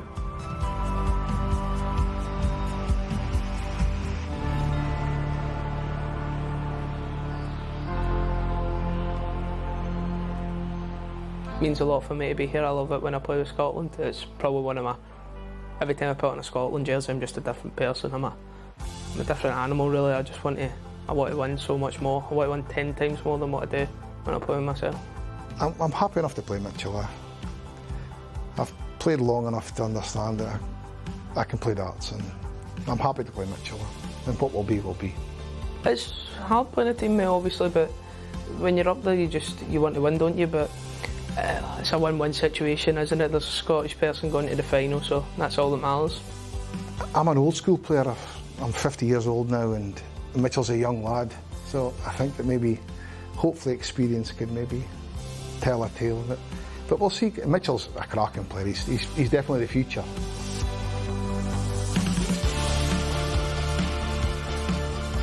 Yeah, Chwe's an outstanding talent. He's going to do some damage in this game. I'm a little bit older than Chwe, but no, I'm expecting a good game, and it's one I can't wait for. Mae'n bach o typical bod y ddoi ni wedi cael I dro yn erbyn I gilydd yn rhwng gynderfynol, ond bydd rhaid ni jyst yn nghofio amdano pwy ni a bod ni'n nabod I gilydd, bod ni'n ffrindiau. Bydd rhaid ni'n nghofio amdano hwnna, jyst cynta ni ar y llwyfan, jyst canolbwyntio ar gemau'n hunan. A fi'n gwybod bydd rhaid I fi'n personol, bydd rhaid I fi fod ar top yn gem, achos fi'n gwybod mae fe'n nath e tyfu mewn i'r gystadleuaeth bore yma, nath e ddechrau off yn araf, a mae fe'n pigo I gem lan nawr, so bydd e ar top I gem heno. So, na, bydd rhaid fi'n anghofio am y friendship, os ydych chi a just mynd amdani. Fortunately, there does have to be a winner and a loser, so yeah, Chwe's a very good friend of mine, but I do want to beat him, and I'm sure he wants to beat me, but out of the whole thing that we're here to win the Six Nations, but at least one of us are going to be in the final, and I'm sure if he wins, I'll support him, and vice versa. We're all going to get behind each other. So, yeah, I'm looking forward to it. Yeah, bydd e'n meddwl lot I mynd trwyddo i'r final lan I to. Is I trwyddo lluniau a colli yn erbyn Jimmy Van Ski. So, yeah, dwi'n gobeithio gallai mynd un cam yn bellach lenni. It's immense. It's immense to walk out there with your country shirt on. We watch footballers do it, we watch rugby players do it, and we watch it from a young age, and then to actually get to do it as an international player, it's nerve-wracking. There's no hiding, but if you're a good player and you want people to watch you, you've got to be up there, and you've got to want the games rather than let the games own you. Dyma ni te, lle yn rownd derfynol, pencampwriaeth senglau y dynion sydd yn y fantol, ac mae'r cyfan yn dechrau gyda'r Albanwyr. Draw ni nawr at meistr y ddefod. Ladies and gentlemen, welcome back once again to the 2026 Six Nations Cup. Coming to you live on S4C and the BBC iPlayer from the North Devon Resort here in Ilfracwm. Our attention now turns to our men's singles semi-finals. Introducing first, he is the 2025 WDF World Championship finalist and the reigning WDF Boys World Champion from Scotland. It's Weesox Mitchell Laurie!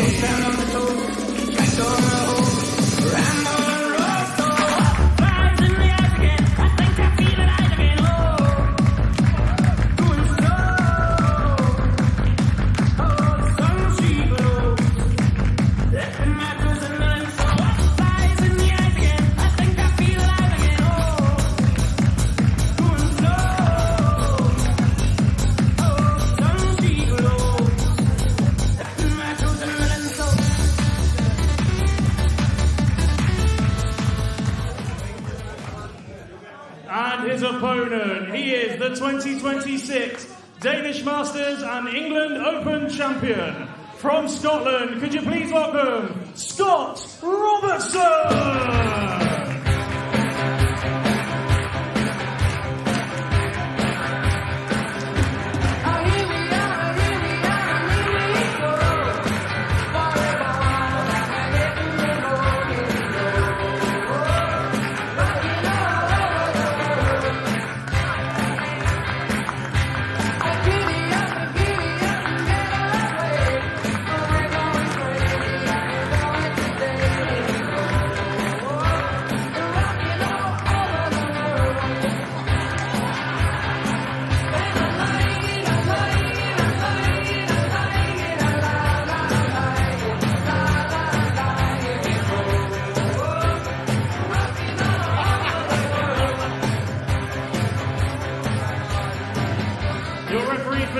Mr. Lee Roger.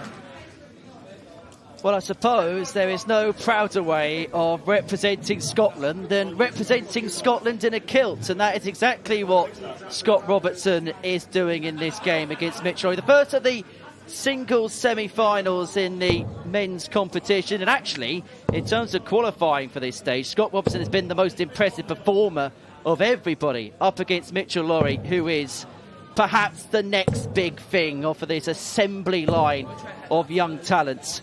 Runner-up at the Lakeside back in December, where he led Jimmy Van Schie by 3-0. It wasn't to be for the teenage sensation on that occasion, but he's not somebody that gets deterred by disappointments, although disappointments are something that is few and far between, because before the age of 16 he was already become the youngest player to collect 3 WF ranking titles.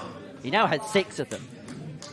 He won the 2025 Youth World Championship at the Lakeside, lost in the Open final, #1 in the WDF Order of Merit, and that's before he's even eligible to play on the PDC Development Tour. And it's fair to say he's won at the Lakeside, Scott Mitchell. Really did. It really did open up the eyes to a lot of people of this young talent. Opens the game up with a maxi.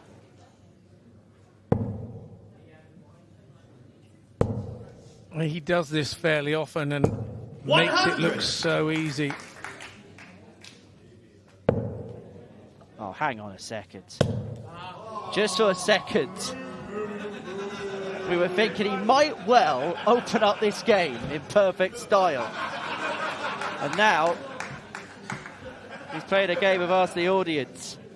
He was roundly booed, and of course, typically he finds the second treble there.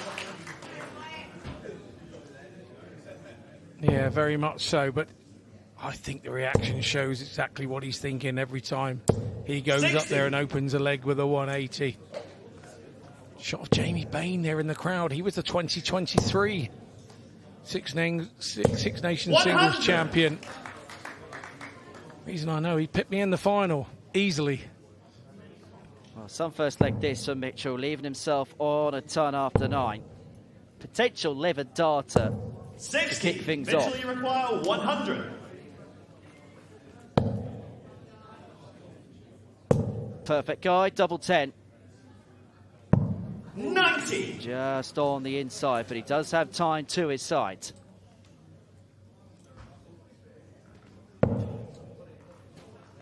However, Robertson here looking to apply some pressure because 81. Mitchell, you require 10. This could be a little bit treacherous because of that move inside there. Has to spur one with Dart 2.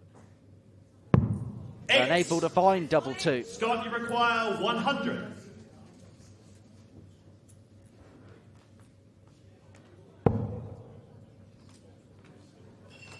He looks to be going tops by going across there. There's one.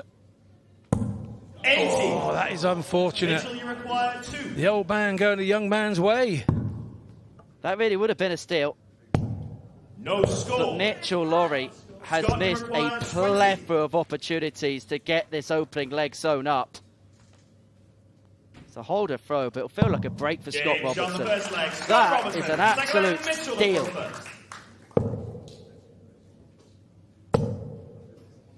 But with this kid, not a lot of things get to him.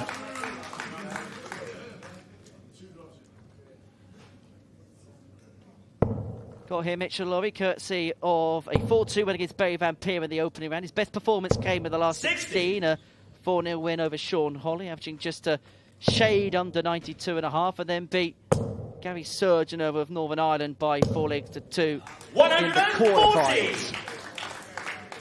And back-to-back 140s here at the beginning of leg 2. On throw, he's applying that scoring pressure on his Scotland teammate, but on this particular occasion, his Scottish opposition. 100. And again, on a finish after 9. And he doesn't have to go the conventional way for this either, because Scott Robertson's all the way back on 3-1. Even a maximum wouldn't leave him on a finish. 43. Mitchell, you require 121. Doesn't have to chase treble 17 and ball, and that's exactly what he isn't tempted into. Leaves himself on double 12. After 12, yeah, exactly right. Super stuff, mate. We've been working together too much, I think.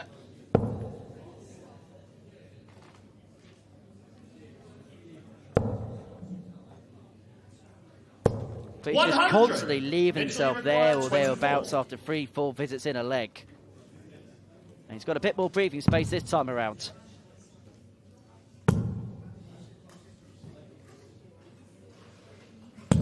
Breathing space that he doesn't need. Laurie on the board, one apiece. Well, it's an all-Scottish party in the first semi-final, but the second tie is an all-Welsh affair as Carl Bevan and David Davies go head-to-head. 85. Well, I mentioned that Scott Robertson's been the most impressive performer so far in the singles play today. Beat Richard Dunlop of 100. Northern Ireland in the first round by 4-2. Beat Mark Challenger by the same scoreline in the last 16, averaging over 96. And then came back from 3-1 down against Jared Cole to win by 4-3, averaging 94.5 in that contest. Yeah, that comes with belief and confidence in your game. And you say he won the England Open recently as well, a couple of weeks ago, so he knows he's in form. For me, he started a little bit slowly here, even though he got a leg on the board. It was one that he shouldn't have got, and it's like he's waiting to see what his opponent's got, Scott Robinson, but he should know. Well, 2 WDF titles to his name in 2026. The first 2 WDF titles of his career. Also won the Denmark Masters in the spring. And if he carries on the way he's going, we may well see him at the Lakeside later on this year. Yeah, I was there when he won that. It was 100 average he had in that final. And it was kind of the coming of age of Scott Robertson, really. 125. He's been around the game an awful long time, but he's doing some stuff now that, like you say, he's gone to that next level and stayed there and been super consistent. But here, scoring a wee socks, it's causing him a problem. Well, I was going to say just the one treble needed, but he needed a big treble to give himself the dart at a double. 41. Scott, you require 156. And actually, from this position, may just get the one dart at a double.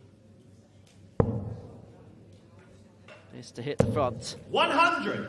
For the first time in this semi-final. Tops it is. 56. Scott, you require So 56. Scott Robertson, courtesy of another miss on the outer ring for Mitchell Lorry, has an opportunity to hang on to his throw again. Game shot. And he has to consistently take chances like that when he gets offered them. And that's what he's doing at the moment. He's been offered 2 opportunities and he's taken them both. It'd be frustrating for Laurie. Frustrating. But he has a very wise head on young shoulders. I sat with him for the weekend in Denmark 60. And he was just super, super impressive.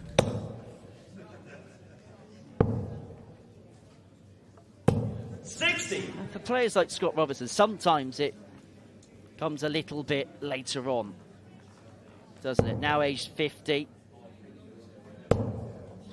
And look, we speak about the likes of Mitchell Lorry and what he's doing in his teenage years, but there's a lot of players that are crossing that 50 threshold that are doing some really special things at the minute. 60.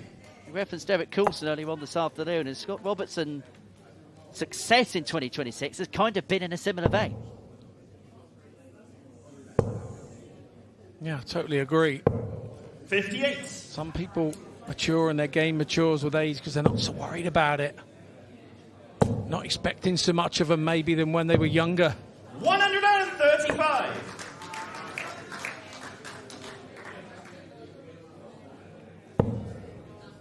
Two Ddartiau after 12. 100. Mitchell, you If he wants require to, 66. he can get this leg wrapped up in 6 visits. Double 16.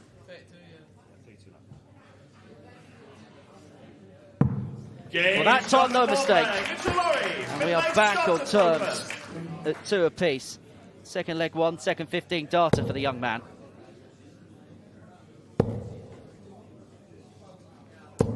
$123.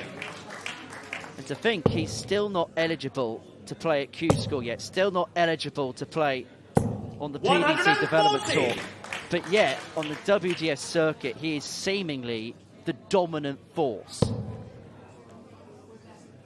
Like I say, talking to him a couple of months ago, it's refreshing that he's in no rush to jump out of the youth scene. And he said, when it happens and it's ready, we'll go and do it. When I feel right, I'm not going to be pressured into doing anything I don't want to do.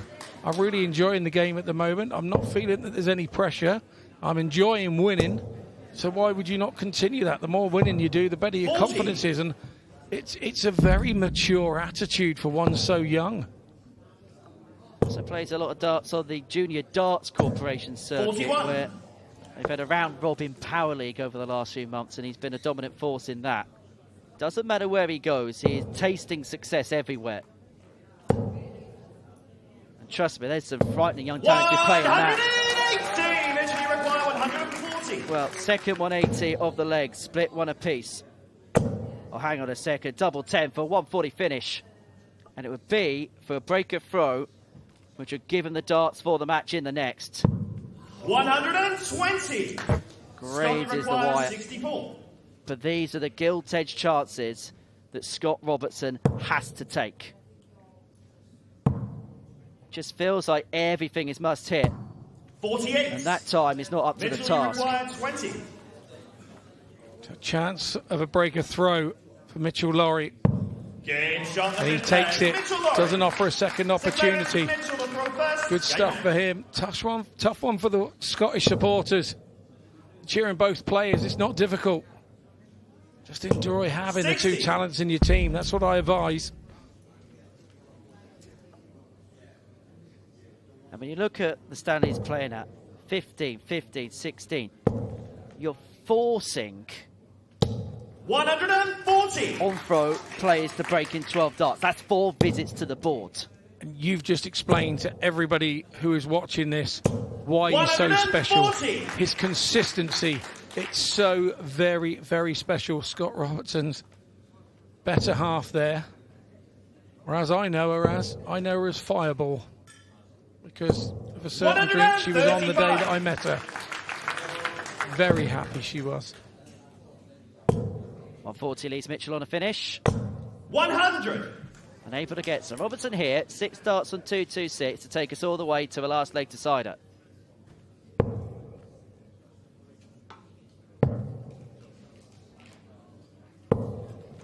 $59. 59 does leave him on a finish, but leaves him on 167. 96. Probably the hardest out to get. It is, and because of the movement, but Laurie's left himself on a slightly easier 105, but from here, Robertson needs to turn the corner, get under 100. He's now done that. Treble 17 will even double 18. It's his double of choice, and now it's all about Mitchell Laurie in this 105.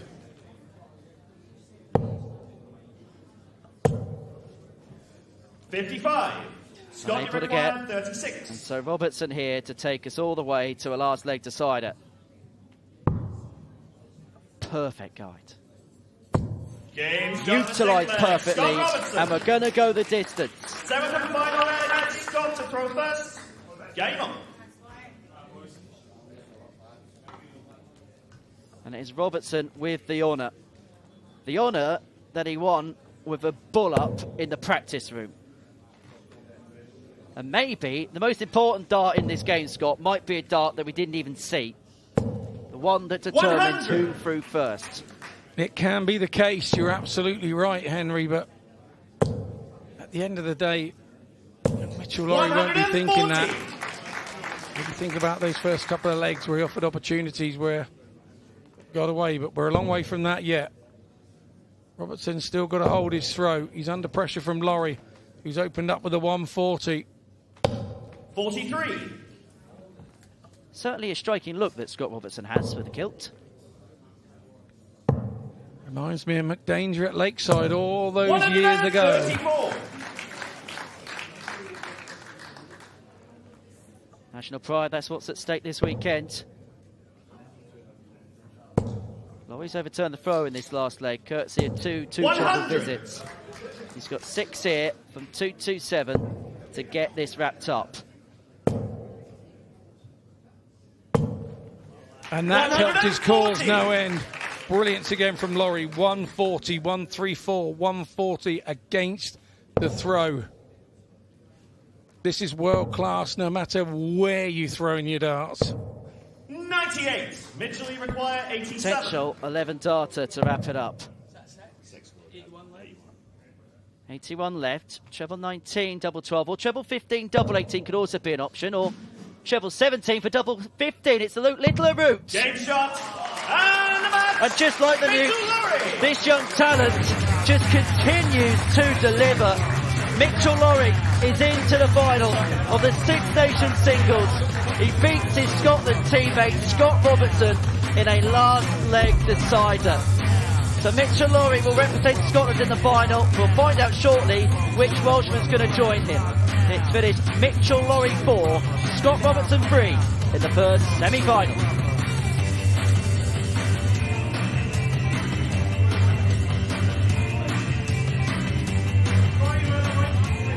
Wel buddugoliaeth i'r gŵr ifanc Mitchell Lawrie. Mitchell joins me now alongside Scott. Well, guys, I've got to say you treated us to some drama in that semi-final. Mitch, you got it done in the end, but this man, he made you work for it up there tonight. Yeah, definitely. I think after the first leg, I knew it was going to be hard to break Scott, and I done it with a 12 darter. That proves what I had to do against Scott to win the game. After the first leg, I gave him the first leg, and then I thought this is going to be just a tough game. It's just going to be hold now, and I think there was one break each in it, but I know in the last leg I had to put on a strong leg.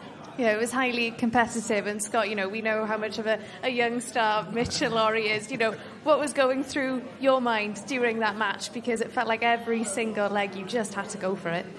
I just thought when I won the bull, I just keep holding throw, just hold throw, just stay with him, try and live with him, and try and pick his pocket really. And I almost did at the end. Can't pick your pocket, you haven't got any. Well, Scott, I wanted to ask about the kilt, because our commentary team, they were wondering, is this a part of the tactics or just the vibes? This is all for the Scotland national football team. Yes! We're going to go watch the football after this, and that's what the kilt's for. Absolutely. Well, we'll get on to the football in a moment. But Mitch, we heard you speak in an interview that you did just before that semi-final. You said you feel more determined than ever to just win everything, to just win as much as you can. Can you go the whole way? You've got a final to look forward to now. Yeah, definitely. I know I can. Beating a player like Scott, he's on form now. You know, he's just came off winning the English Open and stuff. I knew when I went up there, if I don't fight till the last leg, then I won't win. Then I just got to go and put on a show in the final. But you know, I'm here for the team stuff at the end of the day. I want to go win the team stuff. You know, obviously this singles is obviously, it means a lot as well, but tomorrow and Sunday's where the big stuff really is. Absolutely. Well, boys, I won't keep you any longer because I know you've got a huge football match to go and watch. Are you confident that Scotland can get the job done? Yeah, hopefully we could sneak a 0-0 draw. I'll do us. I'll let you go and watch kick-off and go and watch Scotland against Morocco. Mitch, congratulations. We will see you in the final. Ond yr oswch chi gyda ni fan hyn ar S4C, pidwch yn mynd i weld y pêl drod, achos mae yna rownd gyn derfynol arall i ddod, un fach arall pan fydd David Davies yn herio llew Befan Cymru. Yn erbyn Cymru, dewch nôl ato ni ar ôl yr egwyl.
Croeso nôl ato ni a gaethon ni dipyn o ddrama yn rownd gyn derfynol gynta'r noson. Scott Robertson yn gwthio'r gŵr ifanc Mitchell Lawry yr holl ffordd, ond y seren ifanc o'r Alban yn syrenu. A'r cwestiwn mawr nawr yw pwy fydd yn ymuno a fe yn y rownd derfynol. Dydde David Davies neu llew Befan. Y ddau Gymro yn mynd ben am le yn y rownd derfynol, felly nôl a ni nawr at meistr y ddefod. Ladies and gentlemen, welcome back to the 2026 Six Nations Cup. Coming to you live on S4C and the BBC iPlayer from the North Devon Resort here in Ilfracombe. Time now for our second men's singles semi-final. Introducing first, a WDF World Cup gold medalist from Wales. It's Darllediad!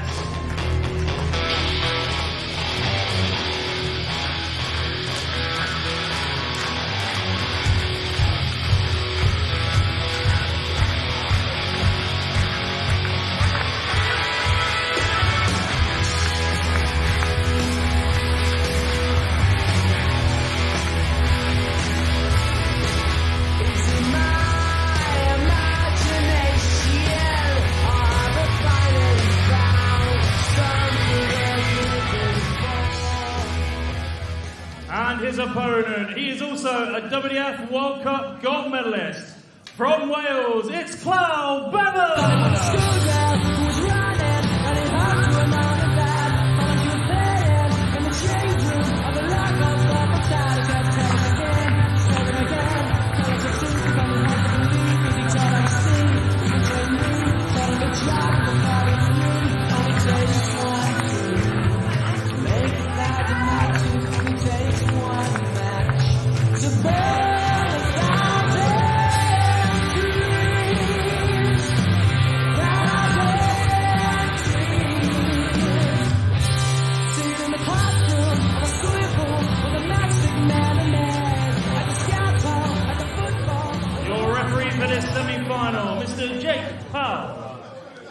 So our second semi-final is an all-Welsh affair as David Davies takes on Gwlad Bevan for the right to face Mitchell Lawrie in the final, who squeezed past Scott Robertson before the break. David Davies in your picture there, 41 years of age from Denbigh in Wales, and he is off the back of the best year of his darting life. Appeared at the PDC World Championship for the first time in December, where for a time he rattled the cage of a certain Luke the Nuke Littler.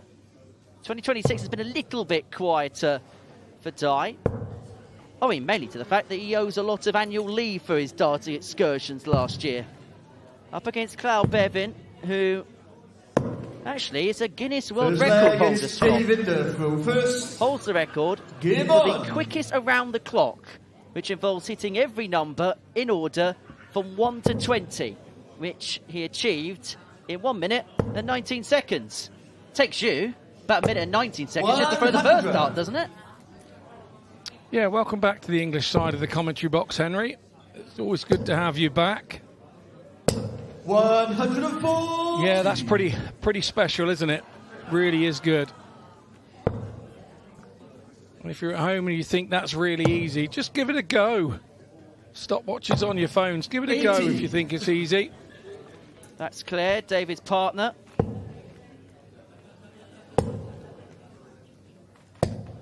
83. And he's somebody that's really risen through the systems, hasn't he, David Davies, over the course of the last 3 years or so. Qualified for the Modus Super Series back in 2023 for the amateur dart circuit system. And first time he played and he qualified for that tournament, he played okay, but incrementally got better and better and better. And then all of a sudden we saw him pick up titles like the Champion of Champions, then pick up Challenge Tour titles, and then win that qualifier for the World Championships at the Ali Pali last October. But on throw here, finds himself against the 8-ball. Bevan sinks at 138 to take the opening leg. Yeah, absolutely, and it depends what Davies scores here to whether Bevan goes for this. I think he has to, he's going to 6 for double 16, and that's the reason why. Double 16 is one of those doubles. We see varying players in this day and age favouring doubles. Mensasulovic is one that meant he favours double 14 and does all sorts of things. The other day I was commentating Radek Sagansky, and he does all sorts of things to get to 32, and on 101 goes for treble 18 and all sorts of things to get himself back to 32. Gwlad Bevan hit the ton to leave the pressure on And then when he had the 38, split it up and hit it first dart. Knew exactly what he was doing. Good board management from him. Everything about the throw, at least, and the angle of entry about Cloud Bevan is very, very unique, isn't it? It is, very much so. 58. And you stand behind him and you think, oh, he's at 58, and then up goes 134 into the tablet next to the board. You think, hang on a minute, the angle of that dart, that was never there. So he has that element of surprise with you as well. 60. So you have to then get your head down and concentrate on your game and ignore what Chwe was doing. 58. Yeah, he almost pinches the dart, doesn't he, in terms of grip, that actually a full hold with the hand. Yeah, and then you've got David Davies, who is kind of what I call a fingertip gripper.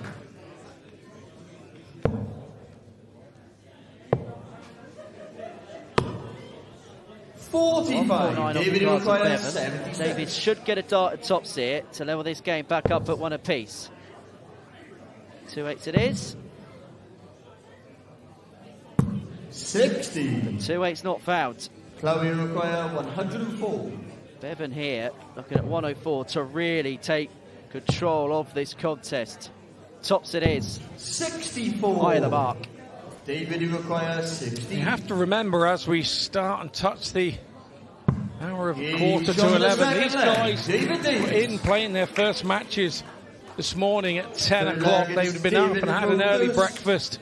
A good hour and a half to 2 hours practice before that 10 o'clock deadline, where it all started in the singles this morning. These two have had to wait around all day to play this final match of the evening. David Davis with the game's first maximum. I suppose his experience, the fact he's played at Alexandria Palace, he's played in a plethora of big stage tournaments, does that help? The fact that he's been used to having to play late at night, wait all day to play his game. The way that the Six Nations stuff works, they stay in and support the ladies as well, who have had a couple of games today, also the Welsh ladies. So the men have been here to have a look. They played a men's match themselves at 8 o'clock this evening. It's been a long day. Fatigue sets in, and 43. So both lads are going to have a battle of attrition here. 60. North Devon Resort in Ilfracombe. Been fantastic hosts today.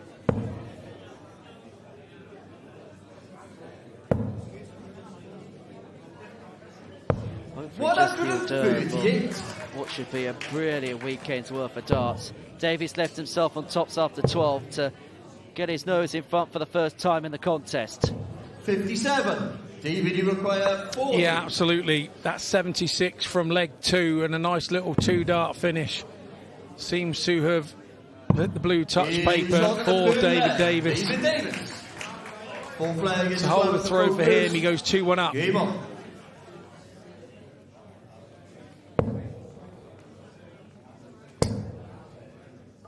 I get the sense of Cloud Bevan. I am constantly worrying that Dart's going to fall out the ball. I mean, look at that angle of entry with Dart 1. It looks anything but safe. It looks precarious in the treble bed, and it feels like if anything joins alongside, the first one's going to come out the board.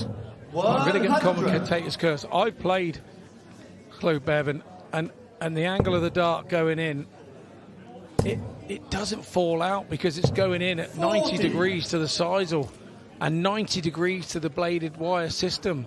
So he has very few darts that fall out. When I played him, I don't remember him having one. Yeah, as you say, you think one could fall 91. Out because of the precarious angle that they go in at, but it's still 90 degrees with the bull, and that's how the sisal is pressed and then cut as a biscuit on the front. Then the wires, the blade type system is pressed in. It's the more 90 degree angle you get on a dart, the less bounce outs you have. 60.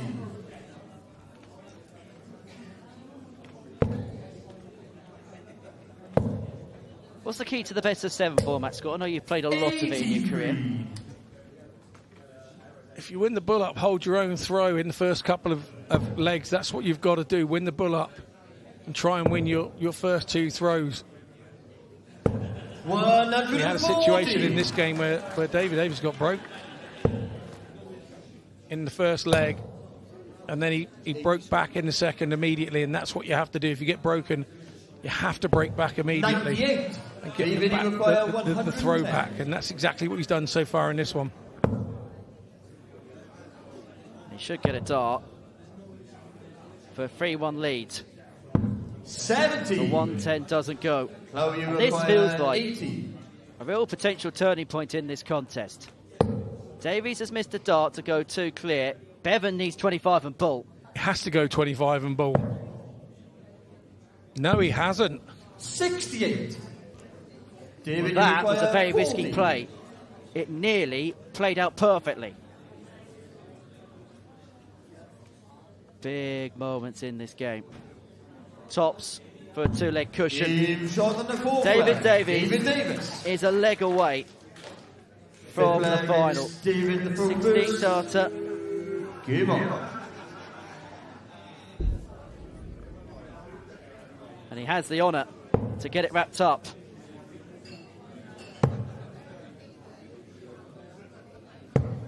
Be the second Welsh teammate he's beaten if he was to win this one, because he got the better of Liam Meek by 4 legs to 1 in the quarterfinals. Got a bye for the first round, beat Mark 60. Lecher by 4 legs to 3.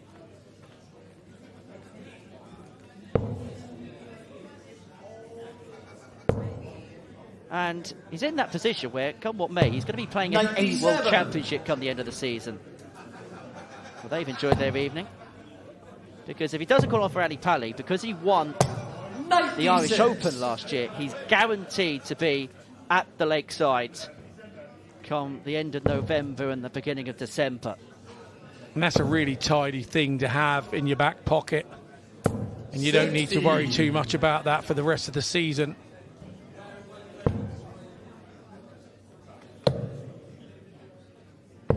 $93.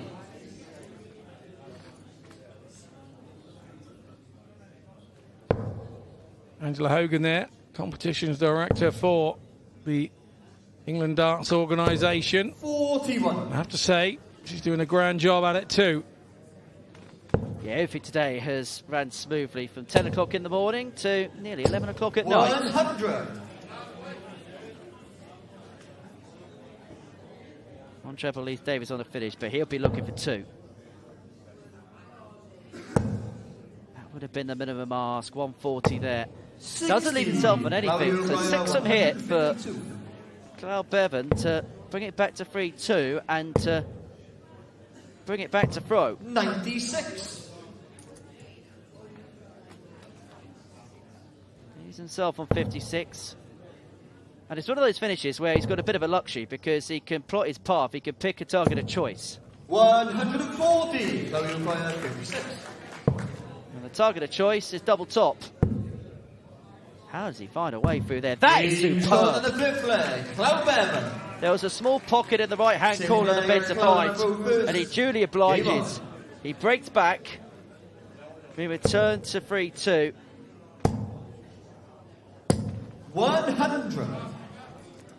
And now, the questions are asked of David Davis for the first time.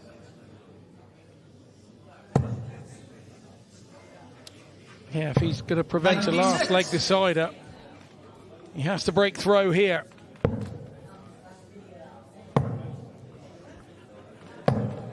$84. But you know all too well, these best of 7 games can just flip quickly, can't it? Davies in control, but Bevan here with a couple of good legs, and all of a sudden we go all the way. 140. Yep, absolutely, indeed, that can be the way. And Davies just reminding Bevan that I'm still here, and Bevan goes trebleless. And now the throw has been turned in Davis's favour. He now has the advantage. And now that he has a treble in the board as well, still has the advantage. 201. 2-1 left, still needs to find a 84. treble to leave himself on a finish, unable to get. Should start down on the 19s here. Will work his way back up, needs a couple of trebles to leave himself on the finish, unable to oblige. 47. So 6 of them here for David Davies to get this wrapped up.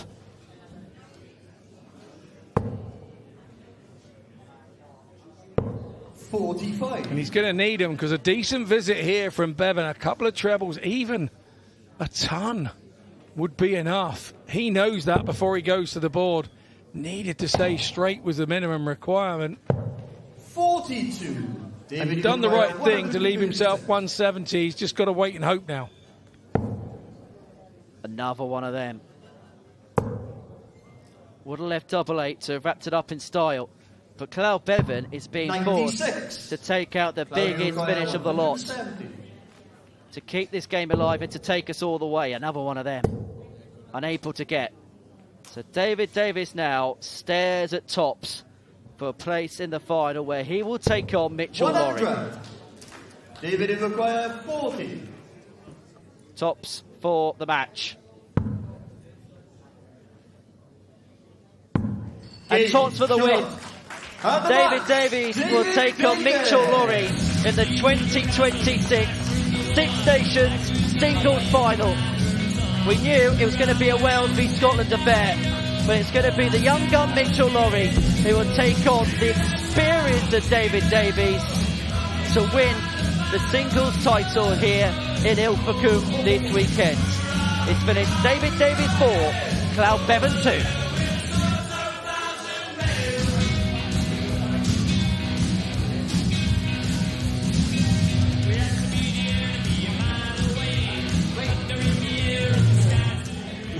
Diolch yn fawr iawn, Gareth. Ie, fi'n cael cwmni y ddau Gymro fan hyn. Well, David, I'll start with you. First of all, huge congratulations, but I can imagine it's not easy when you've got to go up against your fellow teammates. No, it's not. It doesn't feel the same. You still want to win, but to play a fellow countryman, it is tough, and such a good friend as well, but you're not friends up there, but someone's got to win, someone's got to lose, but there's a Welshman in the final, so it's all good. Absolutely. Llawn, I ddod at y ti nesaf. Be ti'n credu ath o'i le hyn yma I ti yn erbyn dau, David? Sa'i gwaed yn siŵr. Mae dechreuais I off y cymal gyntaf nawr sy'n rili dda. Torres I throw fe yn y cymal gyntaf. O'n i'n teimlo'n oderus iawn. Ond sa'i mor beth.